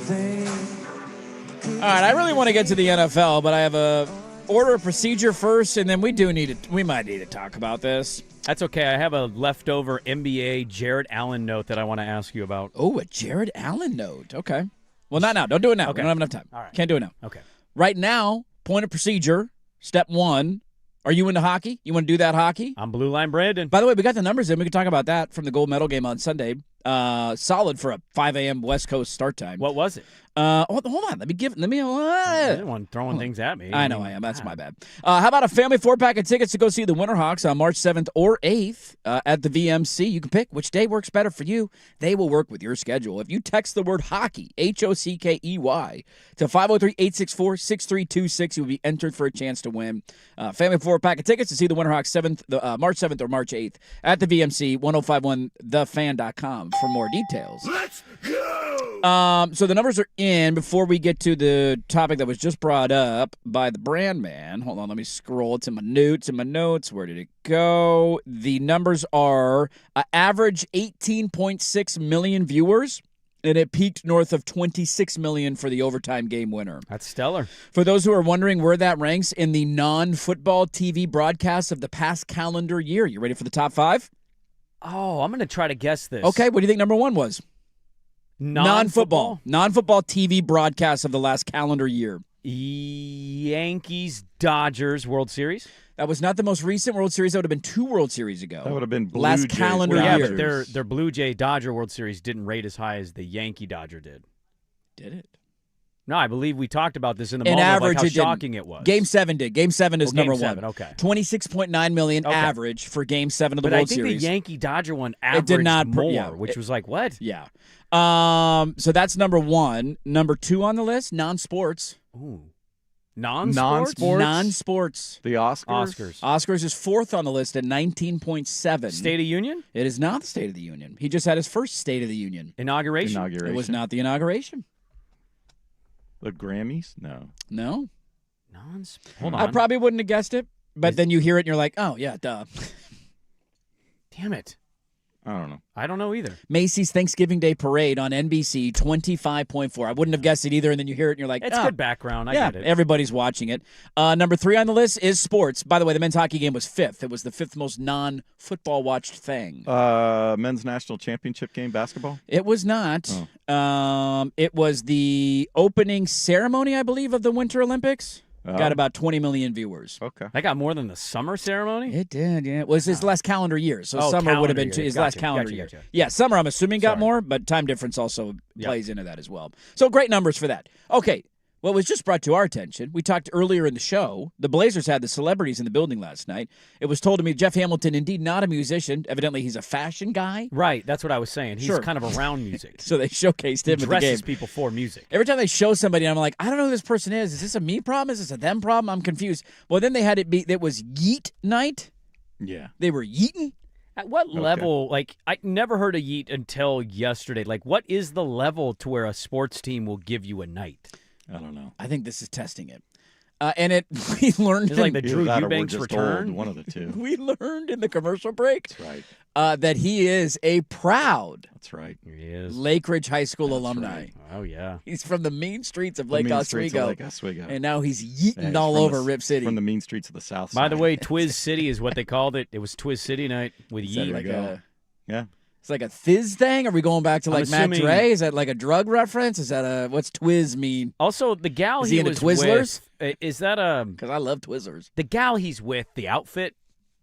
Yeah. So, like, the top jacket's unzipped pretty low, but yeah, like a lot the of cleavage face and the head. involved. But then they cover the face. I don't know. Cleavage you can see, face can't see. Religion? I missed that. Keep it mysterious. You didn't see it? Clearly, The was not courtside? paying attention. Well, No, I was uploading audio Also, during those the game dolphins last are night. birds on his neck. I'd never heard of this guy before, and I had no clue he's a local guy. I know. We're the old people We're the here olds. doing the whole. Youngs are probably laughing, rolling their Who's eyes. Yeet? And Maybe you're he's a like, big oh, deal. These idiots don't know who Yeet is. Hey, you They don't know how to Yeet? get your yeet on, man. I did. We did give him a lot of free advertising in this show, so he should. I mean, he's a local product. We got to. I didn't realize that. Is he now our biggest celebrity? Who's the biggest Lake Ridge alumni? Oh, the biggest Lake Ridge alumni. I don't know. I don't know who that is, but like, who's our biggest celebrity person? Because I haven't. What's Ian Carmel doing right now? I don't know. Is he still doing stand? He's still doing stand up. I know he's still think. doing He's still stand up. doing I assume he's stand-up. writing somewhere. He's in the mix. What's Storm Large up to? I don't know. What? Every time I hear that name. What about your Oregon State porn star? What's she doing these days? Is she still big? Oh, Sarah Jean? No, that's the play. Sarah Jean Underwood? No, the gal in the Porn library. star. You guys had a porn star that went to Oregon State. I don't think she became a porn. I think she No, just had a you moment. legitimately have a porn star that went to Oregon State. Okay, I legitimately don't know what her name was. How do you not I know only that? legitimately remember saying I studied literally where she's doing this. I used that table. Sarah Jean, I think, was just a Playboy. a taste model, a tasteful model. Yeah, she was a Playmate. Poor word choice there. My bad. Who is our celebrity? Is it might be Yeet, dude. I think it might be Portlandia Yeet. people? Get your Yeet on, but they're not actually from But Portland. they're not. I mean, they're kind The of. show is known, but they're not Portland. Like They're kind of Portland adjacent. I Now. feel like you got to think be they love from it. Portland in order to be Do you? our finest. Really? You can't just do like Nick Cage filmed the movie in Portland. Are we crediting him? Is he a Portlander? If Nick He Cage filmed became Pig here. a rabid Blazer fan because of his time filming Pig, I think we would definitely absolutely claim him. welcome that in and say that's our big celebrity. Because we don't have a lot of celebrities. A la Yeet Night. Like the people Blazer game still last share night. images of Jerry Seinfeld wearing a Blazer hat in 1992. That's true. We also do have news that lowercase CJ will give us music to play on the show. He's an aspiring rap artist. Him and Yeet are battling for views, and we're going to get CJ rap music on the show. Okay, can we address the CJ? I was introduced to him as Casey, called him Casey forever. Then Rob called him lowercase. I didn't know what Lowercase. that was. That's his rap name. I know, and then I learned what that was, and now he's a CJ. I don't know. He had 3 names? He's got a lot of options. We're getting 3 names? A lot of options, a lot of things to remember. Oh, man. All right, let's close it up, wrap it up on your Wednesday morning. Happy Hump Day, everybody. Next on The Fan.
80 AM. All right, the firm of Harris Moraine coming up top of the hour. Somebody asking if they can pull into the Forest Hills parking lot and take a dump. They're in a pinch, Swag. I think we need to read that. Sam Elliott. Oh, yeah. Is he now? Where's it? Is he originally from Portland? I always forget. Yeah. I know he's from the area. David Douglas. I forget which. David Douglas High School. Is that what it was? David Douglas. There's a restaurant. He used to live down in the Eugene, Springfield kind of in between area, but I don't know if he still grew lives up there. out on the east side. Yeah. And there was like one of the restaurants out there that he was like a busboy at when he was 14 or something. You know, I go to these still high around. schools like for Old these. Sailor's Country Kitchen or By the something way, like that. your porn star's name is Kendra Sutherland or Sunderland. Sorry, listener, help me out on that one. Kendra Sunderland. She was the library gal. Yeah. And she's still. Yeah, I know. The library thing was a big deal. She's still working. Good for her. I mean, make that do-re-mi. That's what I'm saying. That's why I was asking. That's a big deal. I go to these high schools for basketball tournaments, and, like, I was just at Brush Prairie, and you go through the halls, and you're like, oh, Dan Dickow. Oh, and this guy, Major League Baseball, Yeah. Richie Sexton. And I'm, like, kind of stunned, and maybe it's just because I don't see enough of the whole school, how little you see of, like, I was at David Douglas a couple weeks ago. I walked around. I didn't see anything of Sam Elliott. It's a really good point. Should be the Sam Elliott hallway. Like I had that a couple weeks ago. We went to a huge. Grant game because my brother-in-law got a award. He's still coaching out there, and he got an award. And so we went to the game the basketball game on a Friday night. And my buddy I went to high school with, the AD there now, so it's fun. They rebuilt the school, so it was fun to go back and walk around it. And the only thing I was thinking about walking around it is I didn't see anything related to Ndamukong Suh. Really? Yeah, and Nothing? maybe it is there, and I just didn't Maybe see you it, missed it. and I might have missed it. But like looking around the gym, looking around, like how is there not a statue? Like that guy played a decade. He's one of the best defensive linemen in the NFL for 10 years. Gotta and be you've something. certainly had a lot of good alumni. Like I know the guys have gone on and done good things, but not to the level of Ndamukong Suh. Yeah, you got to celebrate the biggest of names, no matter what category they become big in. Yes. It's got to be like it should almost be David Douglas via Sam Elliott High School. You know what I mean? Like And rename the school. It should be Sam Elliott High School. Yeah. Well, there is that. There is that. Who's David? Who needs him anyways? Can I ask you a Jarrett Allen related question? Yeah, fire away. I was watching the Peacock game yesterday. Man, that was a good game until it wasn't. And the Cavs making me feel good today. Making you feel nicey? But it's James Harden. I don't blame anybody for not trusting it. Yeah. Jarrett Allen's on a real tear right now, and they did a random sideline report and said, the key to Jarrett Allen is his actual off-the-court changes, his behavior. He lives by a rule called 3-2-1. Trying to get Teddy to follow that rule. Every month. It's the last warning. 3, Yeah. not 2. Yeah. Put it not 1. What? Damn it, I got to restart. Didn't work. Okay, 3. So every month, this is what he says he does every month. Every month he watches or he reads 3 books all the way through. Okay. He beats all the way through 2 video games. What? Who's had this time on their hands? Does he have kids? NBA players travel. He's an That's NBA true, yeah. guy. Is he Yeah. married? Well, I mean, I don't know. And then he watches, he watches 1 movie. So he reads 3 books, he beats 2 video games, he watches 1 movie every single month. That's a lot. It's like he What's the hardest to do of all of those? It's the video game. Video games. Not even close. Yeah. The book, I could find a 180-page book. 3 of those, you could do it if you were actually trying to do it. A movie? If you were doing 3 it in a on one of month. your flights, 3 in a month? No, I think he goes to a movie theater. I think that's what they said. He goes to a movie theater. Oh, once a sure. month. The movie thing? Yeah. If you're on a 4-hour flight, how much of a book are you reading? You could finish like a 180-page book on a 4-hour flight. Can't you? You that can't? fast of a reader?